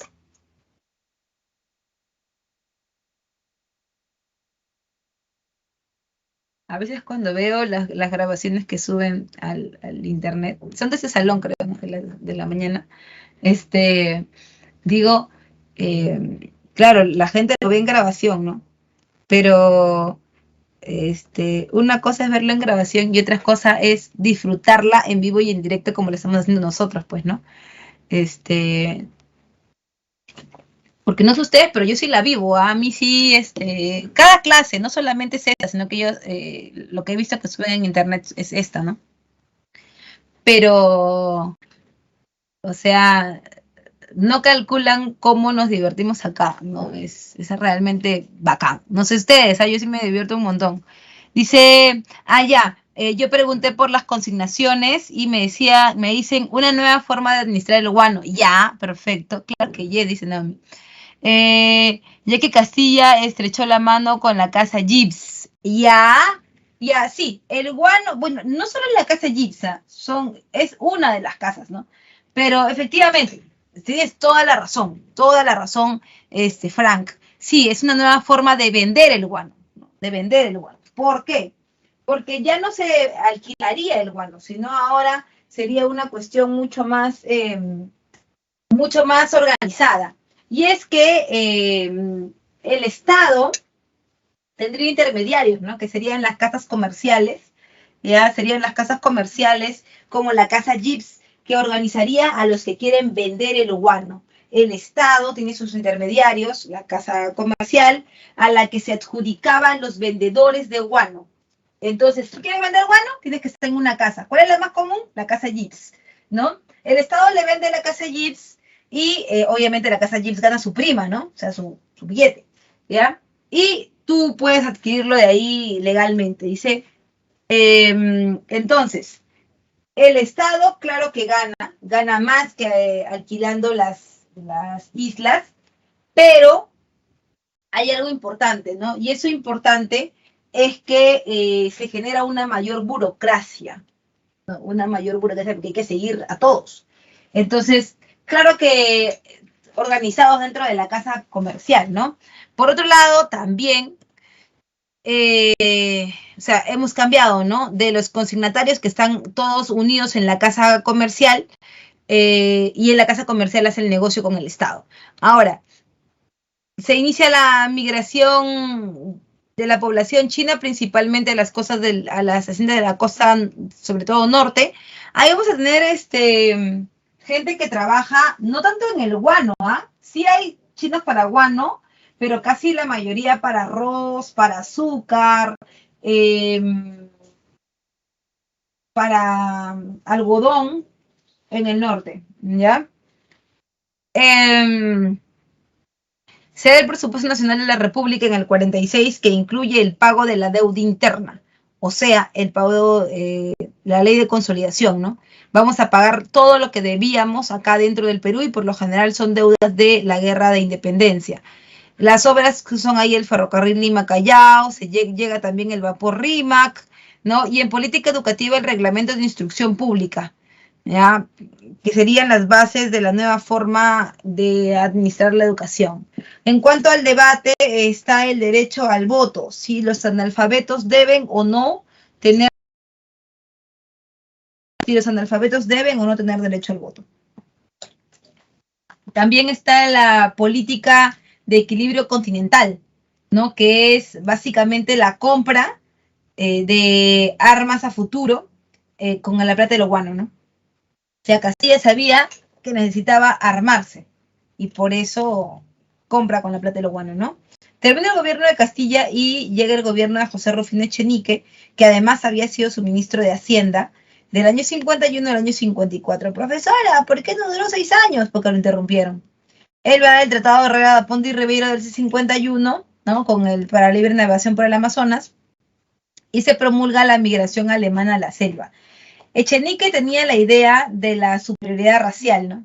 De que nosotros como éramos indígenas, éramos marroncitos, entonces éramos inferiores, ¿no? Que nuestra raza era la causante de todas las desgracias que habíamos pasado, ¿no? Que nosotros no cumplíamos la talla, que era mejor que viniera alguien a mejorar nuestra raza, ¿no? Y ahí supuestamente la mano de obra europea era mejor, todo era mejor, su sueño era que algún día ya dejemos de ser marrones, eso jamás iba a ocurrir.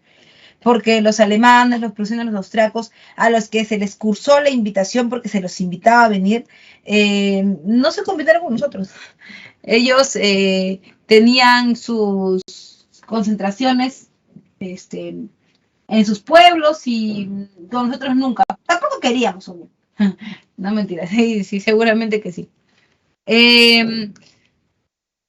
Luego tienes el escándalo de la consolidación. El escándalo de la consolidación es este evento, ¿no? Traumático para el Perú porque implicó el cambio de gobierno, por el cual se descubre, ¿no? Las trampas que estaba haciendo Echenique en los cobros de los bonos de guerra que había dejado pagando Castilla, y esos bonos eran los que había dejado San Martín y Bolívar, que en un papel cualquiera te ponía yo, don José de San Martín,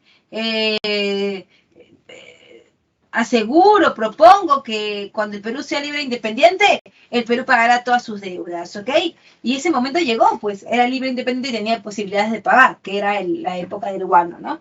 Finalmente, esos bonos de guerra ganaban intereses. San Martín te decía, oye, Dan, qué sé yo, che, ¿por qué vos no me entregas algo, una vaca, qué sé yo, un quintal de arroz, algo para la tropa, ¿no? Que yo no quiero nada contigo. Bueno, si vos no querés a las buenas, querrás a las malas. Y te dejaba ahí tu bono, ¿no? Ese bono iba a cobrar intereses cada año. Si el Estado no pagaba este año, ganaba más y más y más intereses, que era algo que mantenía a la gente, pues, como que, bueno, por lo menos sirve para algo, ¿no? Finalmente pasaban los años y nunca llegaba el pago de los bonos, así que mucha gente los vendía. Eso fue aprovechado por Echenique para falsificar algunos de ellos y cobrarlos pues sin más reparos, ¿no? Eso fue visto por los liberales Castilla, Prado, sus patas, ¿no? Castilla, Prado, Balta, que le dieron un golpe de Estado que se conoce como la Revolución Liberal de 1854, donde acaba el gobierno de Echenique y comienza el segundo gobierno de Ramón Castilla. En el segundo gobierno de Ramón Castilla, del año 56 al 62, él crea la Constitución del 56, bueno, que ya viene heredada de la Revolución, ¿no? Si te das cuenta, del 54 al 56 hay 2 años de diferencia. Esos son los años de que gobierna la Revolución. Él hereda una constitución que es la del 56 y cambia a la del 60, que es de tipo moderada. Hay una guerra contra el Ecuador. Profe, ¿y por qué? Porque ya no se llama Gran Colombia, pues no te has dado cuenta. Ahora ya la Gran Colombia se ha separado y ahora es el Ecuador. Así que hay que establecer fronteras ya no con la Gran Colombia, sino con el Ecuador, y por eso aparece una guerra. Que donde se fundan las fronteras con el nuevo país Ecuador, que es el Tratado de Mapasingue. Y aparece también la Sociedad Peruana de Consignatarios. ¿Qué pasó? Que los consignatarios dijeron, ¿sabes qué? Esa vaina de la casa egipcia, no, eso no, ya. Hay que ser nosotros mismos. ¿Cómo? Sí, nosotros mismos. Nos saca mucha plata. Y bueno, el Estado, como estaba todavía un poco desorganizado por el tema de las guerras, por el tema del nuevo gobierno que se había hecho cargo del Perú, pues lo dejó pasar, ¿no? Termina el gobierno de Castilla y comienza el gobierno de Juan Antonio Peset. En este gobierno ya habían algunas cosas que no venían muy bien. Primero, que los españoles se habían dado cuenta que el guano, pues, tenía sus beneficios, el guanito era bueno, pues, ¿no? Porque Inglaterra se había parado bien, se había armado bien de dinero con la plata del guano que había... no con la plata del guano, sino con lo que el guano había significado para ellos, ¿no? Porque definitivamente tenía grandes posibilidades comerciales, ¿no? Entonces, eso. España también quería hacer lo mismo y por eso quería recuperar sus colonias, una neocolonización. Ahora, también los beneficios económicos del guano que te comentaba y la deuda contraída. ¿Qué es lo que pasaba? Que puso un pretexto España para poder entrar acá al Perú, ¿no? ¿Cuál era su pretexto? Que nosotros le teníamos un buchito que no le habíamos pagado de la guerra contra España. ¿Qué, profe? Sí, ¿no te acuerdas que en Ayacucho yo te dije que habíamos quedado que le íbamos a pagar y todo? Pedimos prestado, pero no nos alcanzó. Y España dijo, ya, no te preocupes, a la vueltita me pagas. Y nosotros no habíamos podido terminar de pagar y nos dijo que firmáramos el Tratado de Banco Pareja. Si firmamos el Tratado de Banco Pareja ya estábamos hechos ya. Porque ahí decía que el Perú se comprometía a pagar. Y Castilla y los demás, los liberales, dijeron, oye, Peset, oye, cholo, ¿cómo vas a firmar, viejo? No firmes. ¿Qué? ¿Ya no les basta? ¿No les basta todo lo que les hemos dado, todo lo que se han llevado? Ya déjalo, Cholo, ya se enfrió el pastel, ya. Ya déjalo, no le vamos a pagar nada. Mira, Cholo, si tú lo firmas, ya sabes, te caemos encima. No, compadre, pero para evitar problemas, pues después ya vemos qué hacemos. No, Peset, no firmes, compadre, no firmes. Y Peset hace todo lo contrario. Entonces, por eso es que se le van encima, ¿sí o no? Se le van encima los liberales que le dan un golpe de Estado. Ahora bien, el pretexto para la guerra contra España es el incidente de la hacienda Talambo, ¿no? La hacienda Talambo muere por una gresca con un peruano, un español. Y los españoles decían, ay, sí, que los peruanos siempre han sido unos salvajes, que miradlos como son, han matado a uno de los nuestros, que no sé cuánto, un chongo. y ellos proponían traer al Perú un emisario regio para que ponga orden, llamado Salazar y Mazarredo. Pero, ¿para qué ellos lo traerían si el Perú ya era libre e independiente? No tenía sentido. Ahí se prendieron las antenitas de alarma que estas ratas querían regresar a dominarnos. O sea, ya, no, ya ahí como que lo teníamos más claro, ¿no? Entonces, bueno, ahí es cuando los liberales le dicen, oye, PC, cholo, cholo, cuidado, cholo, mira lo que quieren hacer, ¿cómo vas a permitir que nos falten el respeto de esa manera? No, no te preocupes, son patas. Y ahí es cuando ya la cosa se pone de claro oscuro, pues, ¿no? Comienza la guerra, ¿no? Comienza la guerra. Ya obviamente PC da Dios, ¿no? Porque, pues, los liberales han tomado el poder.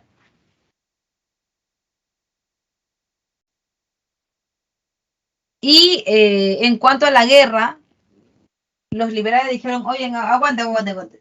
Los españoles, o sea, puede ser que ya no sean una potencia, puede ser que Inglaterra ahora la sea, pero lo cierto es, muchachillos lindos, lo cierto es que eh, hay un problemita, ¿no? O sea, siendo sinceros, España tiene una mejor armada y si nos agarra feo y nos revuelca, entonces, ¿qué tenemos que hacer? ¿Cómo que qué? Juntarnos pues, con los que pueden ser los posibles damnificados. O sea, Ecuador, Bolivia, Chile, Perú, que somos los más débiles. ¿Ah? Y se juntaron en la cuádruple alianza. ¿No? Entonces, allí se va a llevar a cabo el combate de Aptao, ¿no? Aquí en el puerto del Callao, España no pudo avanzar porque teníamos a la fortaleza del Real Felipe que ellos mismos construyeron en las reformas borbónicas y que se encargaron de que sea infranqueable. Bueno, ellos mismos lo han comprobado, ¿no? No se podía, pues, ¿no? Era muy difícil entrar aquí al Perú por el puerto del Callao, así que decidieron bombardear Valparaíso a ver si el Perú reaccionaba e iba a ayudar a su nuevo amigo Chile. Sin embargo, el Perú no dejó el frente del puerto del Callao y destruyeron el puerto comercial de Valparaíso los españoles. Eso fue algo para los chilenos que les hirió en su corazoncito porque nunca se van a olvidar de lo que tú los dejaste solos, ¿ya? No tanto en la guerra del Pacífico, sino la guerra contra España. Finalmente, pudimos contra España porque en el combate de 2 de mayo ganamos el enfrentamiento y adiós guerra contra España. Chau España. Ahora sí, por fin me deshice de ti, ¿no es cierto? Termina la guerra contra España y comienza el gobierno de Mariano Ignacio Prado, obviamente en una crisis económica fortísima, con oposición de los conservadores a las medidas liberales y el cambio de constitución porque él estaba haciéndolo bastante rápido. Y llega el gobierno de José Balta del año 68, que inicia en el año 68. Espérame un ratito. No. ¿Qué pasó? Ay. Claro, o sea, en la guerra contra España, la cuádruple alianza. Del año 68 al año 72 vamos a tener el gobierno de José Balta, no sé qué apriete. Ya. Yeah. Creo que no estoy compartiendo. Sí, no estoy compartiendo.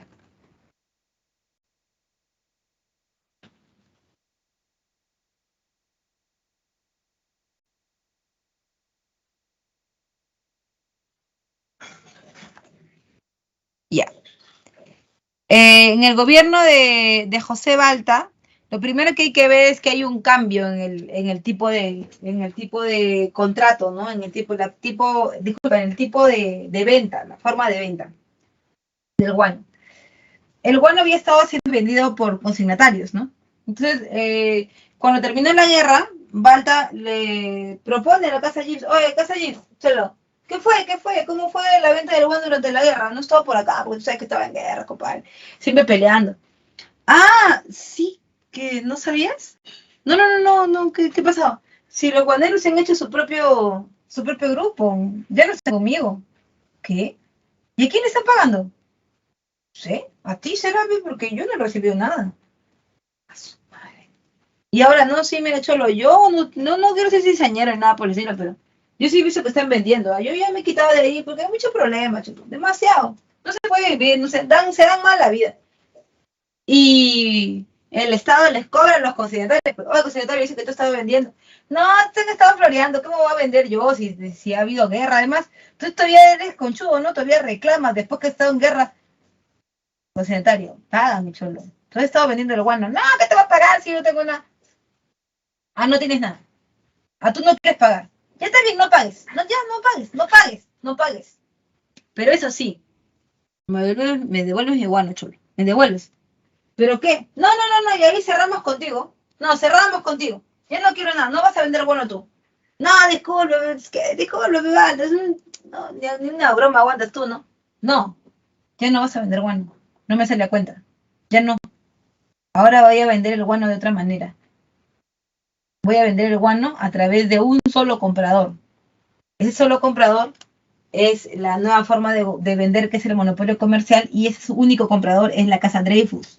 ¿Qué proponía la Casa Dreyfus? Que pagaría tu deuda externa, que además te daría alguna platita más, y con esa plata que te dio de avance, iniciaste el plan ferroviario con Enrique Meix. Enrique Meix era el que traería el ferrocarril del Perú, ¿no? Con extensión. Lo que pasa es que el ferrocarril ya estaba de moda en el mundo. Los norteamericanos, los estadounidenses, ya lo utilizaban. Y claro, como su territorio era así planito, ¿no? O sea, pura llanura, pues, ¿no? Entonces sí era factible ir de una zona productora como las minas de carbón oro que había en Estados Unidos hasta una zona comercial. O sea, hacer todo, digamos que poner toda la vía ferroviaria en plano era mucho más barato que ponerla así como la teníamos nosotros, porque nuestras minas están en la sierra. Para traerla a Lima, que era el lugar, o a la costa en general, que era por el lugar por donde debería salir, era demasiado costoso y había lugares, había espacios donde no podía pasar el tren, había que hacer transbordo de tren a tren, era un chongo. ¿No? Entonces, a las finales, el problema geográfico fue el que no permitió que el sistema ferroviario de Enrique Meix y Balta tuviera éxito. Perdimos plata por las puras. Ah, y después los Dreyfus dijeron, ay, sí, no, ya fue, mira, toma tu guano, porque ya no se vende tanto en Europa. Nos cancelaron todo. ¿Y tú crees que pagaron la deuda externa? No pagaron nada. Tenemos un chongo, hijo. El contrato de Dreyfus era el monopolio del guano que perjudicó a la plutocracia guanera. Se conformó el partido civil y ellos vencieron en las elecciones. Ahora, quiere decir que el próximo gobierno es un gobierno civil. El famoso primer civilismo. El primer civilismo es un periodo que estuvo dominado por el Partido Civil, obviamente, y representó a la oligarquía nacional, a esos guaneros que habían dejado de vender guano y que ahora se dedicaban a otros negocios. Se da la recesión económica y crisis mundial del 73 que hemos visto en Historia Universal, y se da la restricción del gasto público y la compra de armamento. O sea, en el 73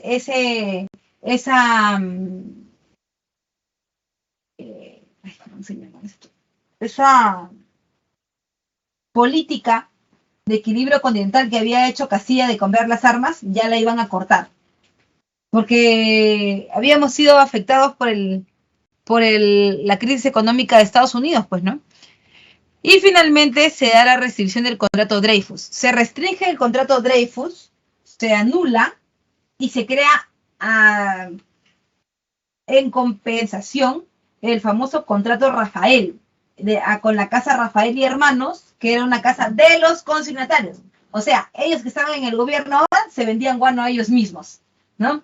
El primer gobierno es el gobierno de Manuel Pardo de la Valle del 72 al 76, que nacionalizó las salitreras de Tarapacá, es decir, no eran del Estado, pero sí del capital privado peruano, lo que molestó mucho al capital chileno y al inglés, que tenían territorios ahí, que sacaban salitre de ahí, ¿no? Ahora ya no, serían capital privado, pero nacional, ¿ya? Se firma el tratado secreto con Bolivia de mutua defensa. Bolivia sabía que en un abrir y cerrar de ojos, con todo lo que estaba pasando, Chile iba a invadir Antofagasta, que era su territorio costero. En esa época tenía salida al mar, ¿ya? Propia. Entonces, Antofagasta estaba lleno de salitre. Chile estaba al sur de Antofagasta. No tenía frontera con nosotros. Pero Bolivia dijo, ay, Perú, ¿qué te parece si nos juntamos? Así como en la Confederación Cholita, porque los chilenos son malos. Seguro me van a querer pegar a mí o de refilón a ti. ¿Cómo van a querer pegar a mí que soy del Perú si no tengo ni frontera con ellos?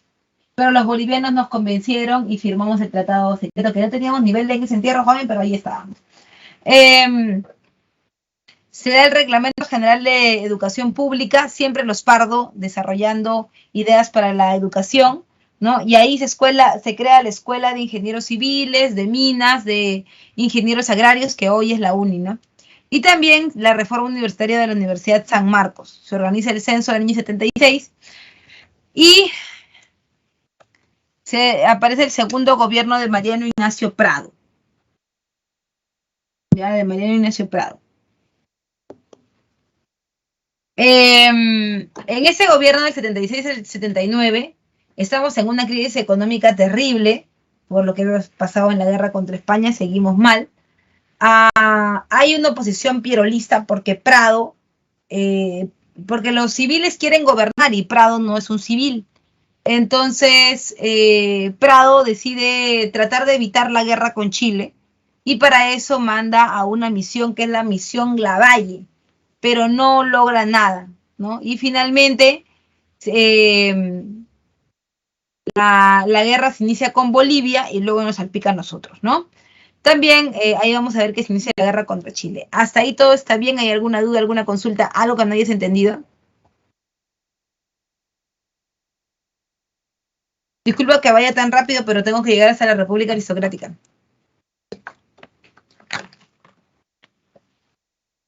¿Todo va bien? ¿Tudo legal?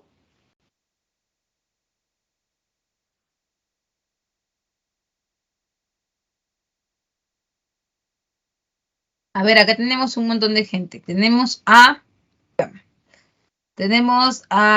Giancarlo, Chantal, Frank, Adriana, Gilmer, Lino, Fresia, Rocío, Geraldine, Álvaro, Camila, Steve, César, Renzo, Jesse, Guillermo, Josué, Gabriel, Milenka, Brian, Fabiano, Paul, Edu, Ronald, José, Mario, Manuel, Juan, Alejandro, hay un montón, mira.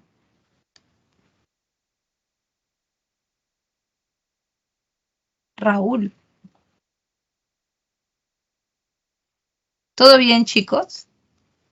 ¿Alguna duda? ¿Ninguna? Clarísimo. Legal. Ya. Seguimos entonces. Bien, seguimos. A ver cuántas diapositivas me faltan.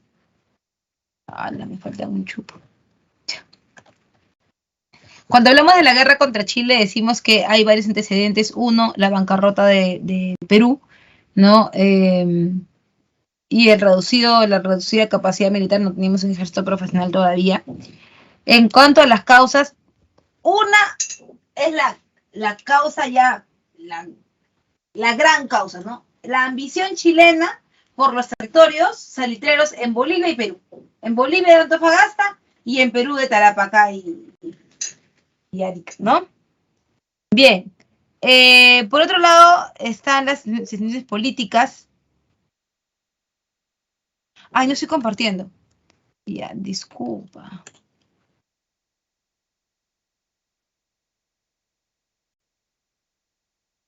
Ya está. Ahí está ya.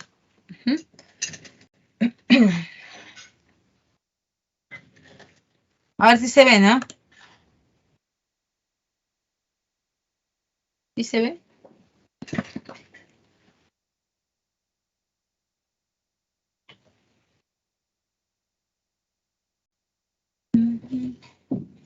Ya está.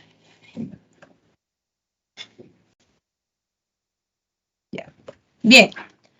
Cuando hablamos de la guerra contra Chile, decíamos que la causa principal es la ambición chilena por los territorios de Tarapacá y por supuesto Antofagasta. Pretextos, 10 centavos de salitre, el aumento, y por supuesto el tratado secreto, ¿no? En acciones iniciales, Chile invadió militarmente Bolivia, se mete a Bolivia, declara la guerra y fracasa la misión Lavalle que había mandado Prado, ¿te acuerdas? Muy bien. En cuanto a las campañas, siempre comenzamos por el mar porque la idea es cortar las líneas de transporte, es decir, suministro de soldados, de armas, de alimentos. Miguel Grau, líder de la escuadra peruana, combate en Iquique, ¿no? Se pierde la fragata Independencia y es el Huáscar el que va a generar correrías, es decir, como pequeños ataques a las escuadras chilenas rápidas que van a permitir expandir la guerra un poco, ¿no? Finalmente el Huáscar cae en manos chilenas y muere Grau en la batalla de Angamos, ¿no? Ahora pasamos a la campaña terrestre. En la campaña terrestre ha pasado algo, ¿no? En política, Nicolás de Piero le ha dado un golpe a Mariano Ignacio Prado porque Prado se ha ido a comprar armas a Europa y la gente del partido civil, los ex-guaneros, no quieren que la guerra continúe. Si el Perú tiene que ganar o tiene que perder, que lo haga, pero que la guerra no llegue a mayores, porque ahorita está con el salitre, pero hacia arriba hay economías que están desconectadas, como por ejemplo los hacendados, ¿no? Los hacendados no tienen salitre, pero ellos viven muy bien desde haciendas. Si los chilenos se meten al Perú, van a subir y se van a dar cuenta que arriba hay algo y van a intervenir. No quieren que lleguen a eso. Por eso es que quieren que termine la guerra y ahí está Pierola para lograrlo. En ese sentido es que Pierola reúne, o sea, hace todo para que nuestro ejército pierda. Bolognesi sabía perfectamente que eso iba a pasar, ¿no? Él le manda sendos avisos, ¿no? A Piero le dice, por favor, necesito soldados, necesito armas, comida, zapatos, y Piero no contesta. Piero lo abandona. El Bolognesi sabía perfectamente que eso podía pasar. Estaba acompañado de Alfonso Ugarte, que Alfonso Ugarte no era un militar de carrera, por si acaso. En esa época tú podías entrar al ejército y salir en cualquier momento. Bolognesi sí lo era, pero ahí estaba viejo, Bolognesi era un abuelito. Pero tú dirás, pero profesora, ¿por qué no estaba cesado del ejército? Porque no existía eso, pues. No había eso. Entonces, bueno, Bolognesi sabía que lo que estaba haciendo Pierola era abandonarlo. Los chilenos lo exhortaron y le dijeron, por favor, ríndase. Y él dijo, esta plaza no se rinde. Pelearemos hasta quemar el último cartucho. El viejo ya sabía que iba a morir. Por eso mandó a minar el morro. Mina todo el morro de Arica con minas antipersonales, con un ingeniero de la UNI, que era el ingeniero Elmore, porque en esa época era en la escuela de ingenieros de minas, ¿sí? El ingeniero Elmore. Y el ingeniero Elmore activa las minas desde la iglesia de Arica, que estaba frente casi al morro. Los chilenos se dan cuenta que estaba ahí con sus espías, cortan la comunicación, y en el momento, esa era la última carta que teníamos, ¿eh? Si los chilenos atacaban y Pierola no respondía, teníamos, la idea era subir al morro y que los chilenos suban detrás de nosotros y explotar todos, ya si vamos a perder, vamos a morir todos. Esa era la idea de Bolognesi. Por eso los hace subir al morro. Cuando los hace subir al morro, recién se dan cuenta que las minas habían sido cortadas. Y los chilenos, te destruyen arriba, ¿no? Justo cuando están subiendo y se dan cuenta de eso, estaba Bolognesi, Alfonso Ugarte y Cáceres. Y a Cáceres le dice, no, detente, le dice, tú no subas. ¿Pero por qué? Vas a morir arriba. O sea, Bolognesi le dice, tú, retirada con tus soldados, retirada, tú tienes que salir, el batallón se pita, tienes que salir de acá. ¿Y a dónde voy? Tienes que resistir, tienes que regresar. Y ahí mueren, pues, en el morro, muere Alfonso Ugarte y Bolognesi. Pero claro, hay algunas acciones, ¿no? Por ejemplo, manualmente algunas minas se activan, como por ejemplo la mina de Santa Bárbara, y se vuelan todos los chilenos con algunos peruanos en la mina de Santa Bárbara, pero ya pues perdemos la guerra, la batalla en Arica, y nos vamos, los chilenos van a destruir el sur, pero van a seguir hacia Lima. En la campaña de Lima, porque la idea era tomar Lima, en la campaña de Lima se hacen negociaciones de paz, y nos derrotan en las batallas de San Juan y Miraflores. Cuando ya están entrando a Lima, ellos van a entrar por el pueblo de los libres. Otra vez pueblo libre. ¿Ves? Es importante, pueblo libre. van a entrar por el pueblo de los libres y querían reventar todo ahí también. Ahí estaba la Casa de los Libertadores, todo estaba ahí. Y ahí sale García Calderón. En esa época Pueblo Libre se llamaba la Magdalena Vieja, por eso se llama el gobierno de la Magdalena. Él les hace frente y le dice, no, ¿sabes qué? Yo voy a ser el que tome el poder acá. Ustedes no van a entrar acá. Y es por eso que resistimos un poco, ¿no? Hasta que llega la propia resistencia de la Breña con Cáceres, que ya venía herido del sur, pero que llega a la Sierra Central y que busca formar un ejército de montoneros y montoneras que vencen en campañas pequeñas pero significativas en la Sierra Central, como Sargar, Pucará, Marcavalle, Concepción. Prácticamente habíamos recuperado lo perdido y la guerra estaba a nuestro favor. Finalmente, en el norte, había muchos, como te decía, que no querían la guerra, que se acaba de una vez. Y ahí estaba el propio Miguel Iglesias que decía, ¿sabes qué? De una vez, sea Pato Gallareta, que si tenemos que morir, que mueran. Y le entregó un ejército aclimatado de indígenas a los chilenos que finalmente pelearon contra los peruanos. Era un ejército peruano-chileno versus uno peruano y obviamente nos ganaron. Perdimos la guerra, firmamos el Tratado de Ancón en el 83 y cedimos a perpetuidad Tarapacá a Chile. Lo perdimos, ahí estaba todo el salitre. Y hubo retención por 10 años de Tacna y Arica. Después de 10 años, supuestamente, no, en la batalla de San Juan y Miraflores no se destroza la Biblioteca Nacional. Eso es cuando ya están entrando a Lima. Eso es después. Pero tampoco la destruyen como que la queman, sino que la destruyen porque meten sus caballos, se orinan ahí, defecan todo y se llevan todos nuestros libros importantes, ¿no? Por otro lado, también recuerda, por 10 años la retuvieron porque después de 10 años se daría el plebiscito, ¿no? En donde se suponía que debían regresarnos ciertos territorios que nunca lo hicieron. En consecuencias, una infraestructura destruida, se paralizó la producción, se exacerbaron los conflictos entre propietarios y trabajadores y se fortalece el caudillismo. ¿Por qué? Porque en la guerra la mayor parte de los gobiernos, como te habrás dado cuenta, eran gobiernos civiles. Como eran civiles, decían, los civiles no sirven para gobernar. ¿Y qué tal que regresan los chilenos y nos revientan a golpes? Mejor un militar que sí sabe hacer las cosas. Llega un segundo militarismo donde hay una crisis del partido civil porque nadie los quiere reconocer. Retorna el caudillismo militar y surgen partidos políticos como el Constitucional de Cáceres o como el Demócrata de Piérola. Una crisis económica agravada por la guerra y múltiples sublevaciones populares, ¿no? Además, también llega el primer gobierno de Miguel Iglesias, que como tú sabes había apoyado a la gesta chilena, así que algo debía recibir.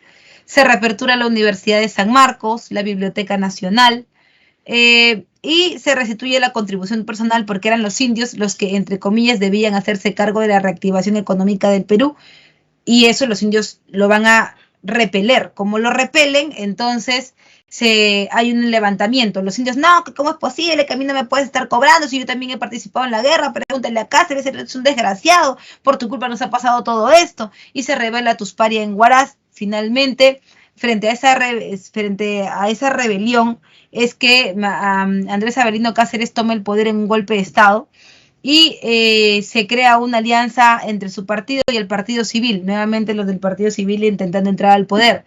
Se desaparece el billete fiscal, que no tenía valor porque era prácticamente un papel, ¿no? Un papel que no servía porque no había producción en el Perú, y él firma el contrato Grace. El contrato Grace era con la casa Grace, la casa comercial Grace, que prometía cancelar nuestra deuda externa. ¿Lo logró? Sí lo logró. Logró pagar, pero le entregamos concesiones. O sea, le entregamos guano, salitre, ferrocarriles, de todo para que pagaran. Y también se crean las juntas departamentales, que son algo así como los gobiernos regionales. Y firmamos el tratado García Herrera con la nueva frontera con el Ecuador. Aquí están las concesiones del contrato Grace. Termina el gobierno de Cáceres y comienza el gobierno de Remigio Morales Bermúdez del 90 al 94. Un gobierno donde se cumpliría el plebiscito. Ahora, Teníamos problemas diplomáticos con Chile, sí, porque los chilenos hacían chilenización, es decir, ellos ponían todo el ahínco, ponían buenos espacios de trabajo, educativos, de salud, para que la gente de Tarapacá y Arica al final de los 10 años dijera, sí, queremos ser chilenos. En el caso de los peruanos, por ahí las mujeres fungían de profesoras de historia del Perú, de manera clandestina. Los chilenos lo tomaron como que era un proyecto nacional que nunca lo fue. Y se pusieron belicosos, pues no querían soltar, nos dijeron que no iba a haber plebiscito, el plebiscito va a ser después de muchos años en el gobierno de Leguía. Y se concluye el ferrocarril central, ¿no? Él muere y a su muerte nuevamente Cáceres toma el poder, pero por muy poco tiempo porque el Partido Civil no quiere que Cáceres esté en el gobierno. Cáceres es un peligro porque los indios lo aman y además porque está obsesionado con crear una idea nacional que a ellos no les convenía, porque el indio está hecho para trabajar, no para ser ciudadano, decía. Entonces por eso nuevamente mandan a su perro Chacra, que es Piérola, quien derrota a Cáceres en una guerra civil. Eso genera un nuevo gobierno de Piérola. Piérola está ahí para qué? Piérola está ahí para planchar el terreno y crear reformas para que la república aristocrática pueda gobernar después, ¿no es cierto? Y por eso se crea la Sociedad Anónima de Recaudación de Impuestos, que sería como la SUNAT, para ordenar los impuestos, ¿ya? El estanco de la sal, ya sabes qué es. Lo que pasa es que como ya no hay mucho salitre y tampoco hay mucho guano, entonces hay que ocuparse de otro recurso para poder sacar plata, ¿no? Se crea también, se adopta el patrón monetario de la libra peruana de oro, ¿no? O sea, el patrón oro, la moneda respaldada por el oro, y se reactiva la economía a través del boom del caucho y el azúcar, ¿no? Debido a la guerra hispano-norteamericana, ¿ya? En cuanto a las reformas, dos importantes. La reforma militar, que crea el servicio militar obligatorio y la escuela militar de Chorrillos. ¿Para qué? Para generar un ejército y no nos pase lo mismo que nos pasó en la guerra contra Chile, ¿ya? Escuela militar para los oficiales y luego el servicio militar para la tropa, ¿ya? En la reforma electoral, muy importante, el voto es solo para los alfabetos. Quiere decir que los indios más payares con tallarín, ¿sí o no? Para allá, ustedes no van a elegir ni ser elegidos. Por lo tanto, si los únicos que votan son los que saben leer y escribir, y los que saben leer y escribir son del Partido Civil, está cantado que el siguiente proceso va a ser solamente del Partido Civil. ¿Y quiénes son los hegemónicos en la República Aristocrática? El Partido Civil. Ahí está, mira. Del año 80 al 99 al 1919. Hay una hegemonía del Partido Civil, dependencia del capital inglés porque todos los préstamos vienen de Inglaterra, ¿ya? Y además un sistema agrominero exportador. Agroexportador en el norte, haciendas del norte. Minero, los gamonales de la sierra, ¿ya? Predominio de la oligarquía y el gamonalismo y exclusión obviamente de la clase media, el proletariado y el campesinado. Gobiernos como el de Lope de la Romaña, ¿no? Son gobiernos que, como el del que firma el Tratado Osma-Villazón con Bolivia para la libre navegación por el Amazonas, por el Titicaca. Gobiernos como el de Manuel Candamo hacen un cambio, ¿no? Llega el tranvía, una nueva forma de transporte en el Perú. Y finalmente José Pardo y Barreda en su primer gobierno. Los Pardos son educación. Hay una reforma del sistema educativo. Educación primaria y gratuita obligatoria para todos los hombres.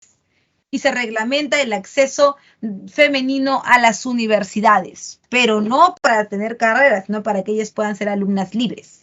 Se educan de manera nocturna los obreros. Para todos hay educación, pero los obreros en la noche. Empiezan las protestas del Frente de Obreros Panaderos Estrella del Perú, ¿no? Y el Perú invade, el Ecuador invade el Perú el 28 de julio de 1904, que no pasó a mayores. Llega el primer gobierno de Augusto Bernardino Leguía, ¿no? Del año 1908 a 1912, en donde se da el paro general obrero en 1911, y él, para apaciguar las aguas, da la ley de accidentes de trabajo, que dice que todo empleador debe hacerse cargo de de las cuentas que genere un obrero si ha tenido un accidente dentro del trabajo o como parte de él, ¿no? Se firma el Tratado Polo Sánchez Bustamante, donde se cede territorios a Bolivia. Ahí está en tu diapositiva, míralo, acá abajito, cedemos este territorio. Y por supuesto, se crea la Asociación Proindígena. Finalmente, ya para terminar, termina el gobierno de Leguía y aparece el gobierno de Belenghorst. Ese es el primer gobierno que no tiene apoyo de un partido, ¿no? Es un gobierno más que todo populista. Y aunque él es una persona que viene de la clase alta, es antioligárquico. Es por eso que va a ser llamado también el gobierno del pan grande, ¿no? El gobierno en donde la gente del pueblo tiene un pan de gran tamaño y a bajo precio. Eso ya le prendía las alarmas a los civiles que eso no estaba bien porque iba a generar que la gente se empodere. Impone la jornada de 8 horas solo en el muelle de Arce en el Callao, como un programa piloto. Si funcionaba ahí, ya se iba para todo el Perú. Y por supuesto, llega el primer gobierno de Óscar R. Benavides del 14 al 15. De ahí, Óscar R. Benavides es utilizado por el Partido Civil para darle un golpe de Estado, que es el primer golpe de Estado del siglo XX, a Billinghurst, y así puedan llegar los oligarcas nuevamente al poder, como lo hizo José Pardo y Barreda, que en su gobierno, como acción de la Primera Guerra Mundial, aumenta las exportaciones y él sí establece la jornada de 8 horas de trabajo a nivel nacional y aparece la reglamentación del trabajo de mujeres y menores de edad. Además, durante su gobierno hay reclamos de la población indígena, porque los latifundistas, es decir, hacendados que tienen haciendas en diferentes partes, uno en Lima, la otra en Arequipa, la otra en Trujillo, ¿ya? Estos hacendados se meten a donde le da la gana, se meten a la tierra de las comunidades y les exigen a los indios. El indio le dice, señor, no se meta en mi tierra, ¿tienes pruebas? ¿Tienes papeles para que me digas que es tu tierra?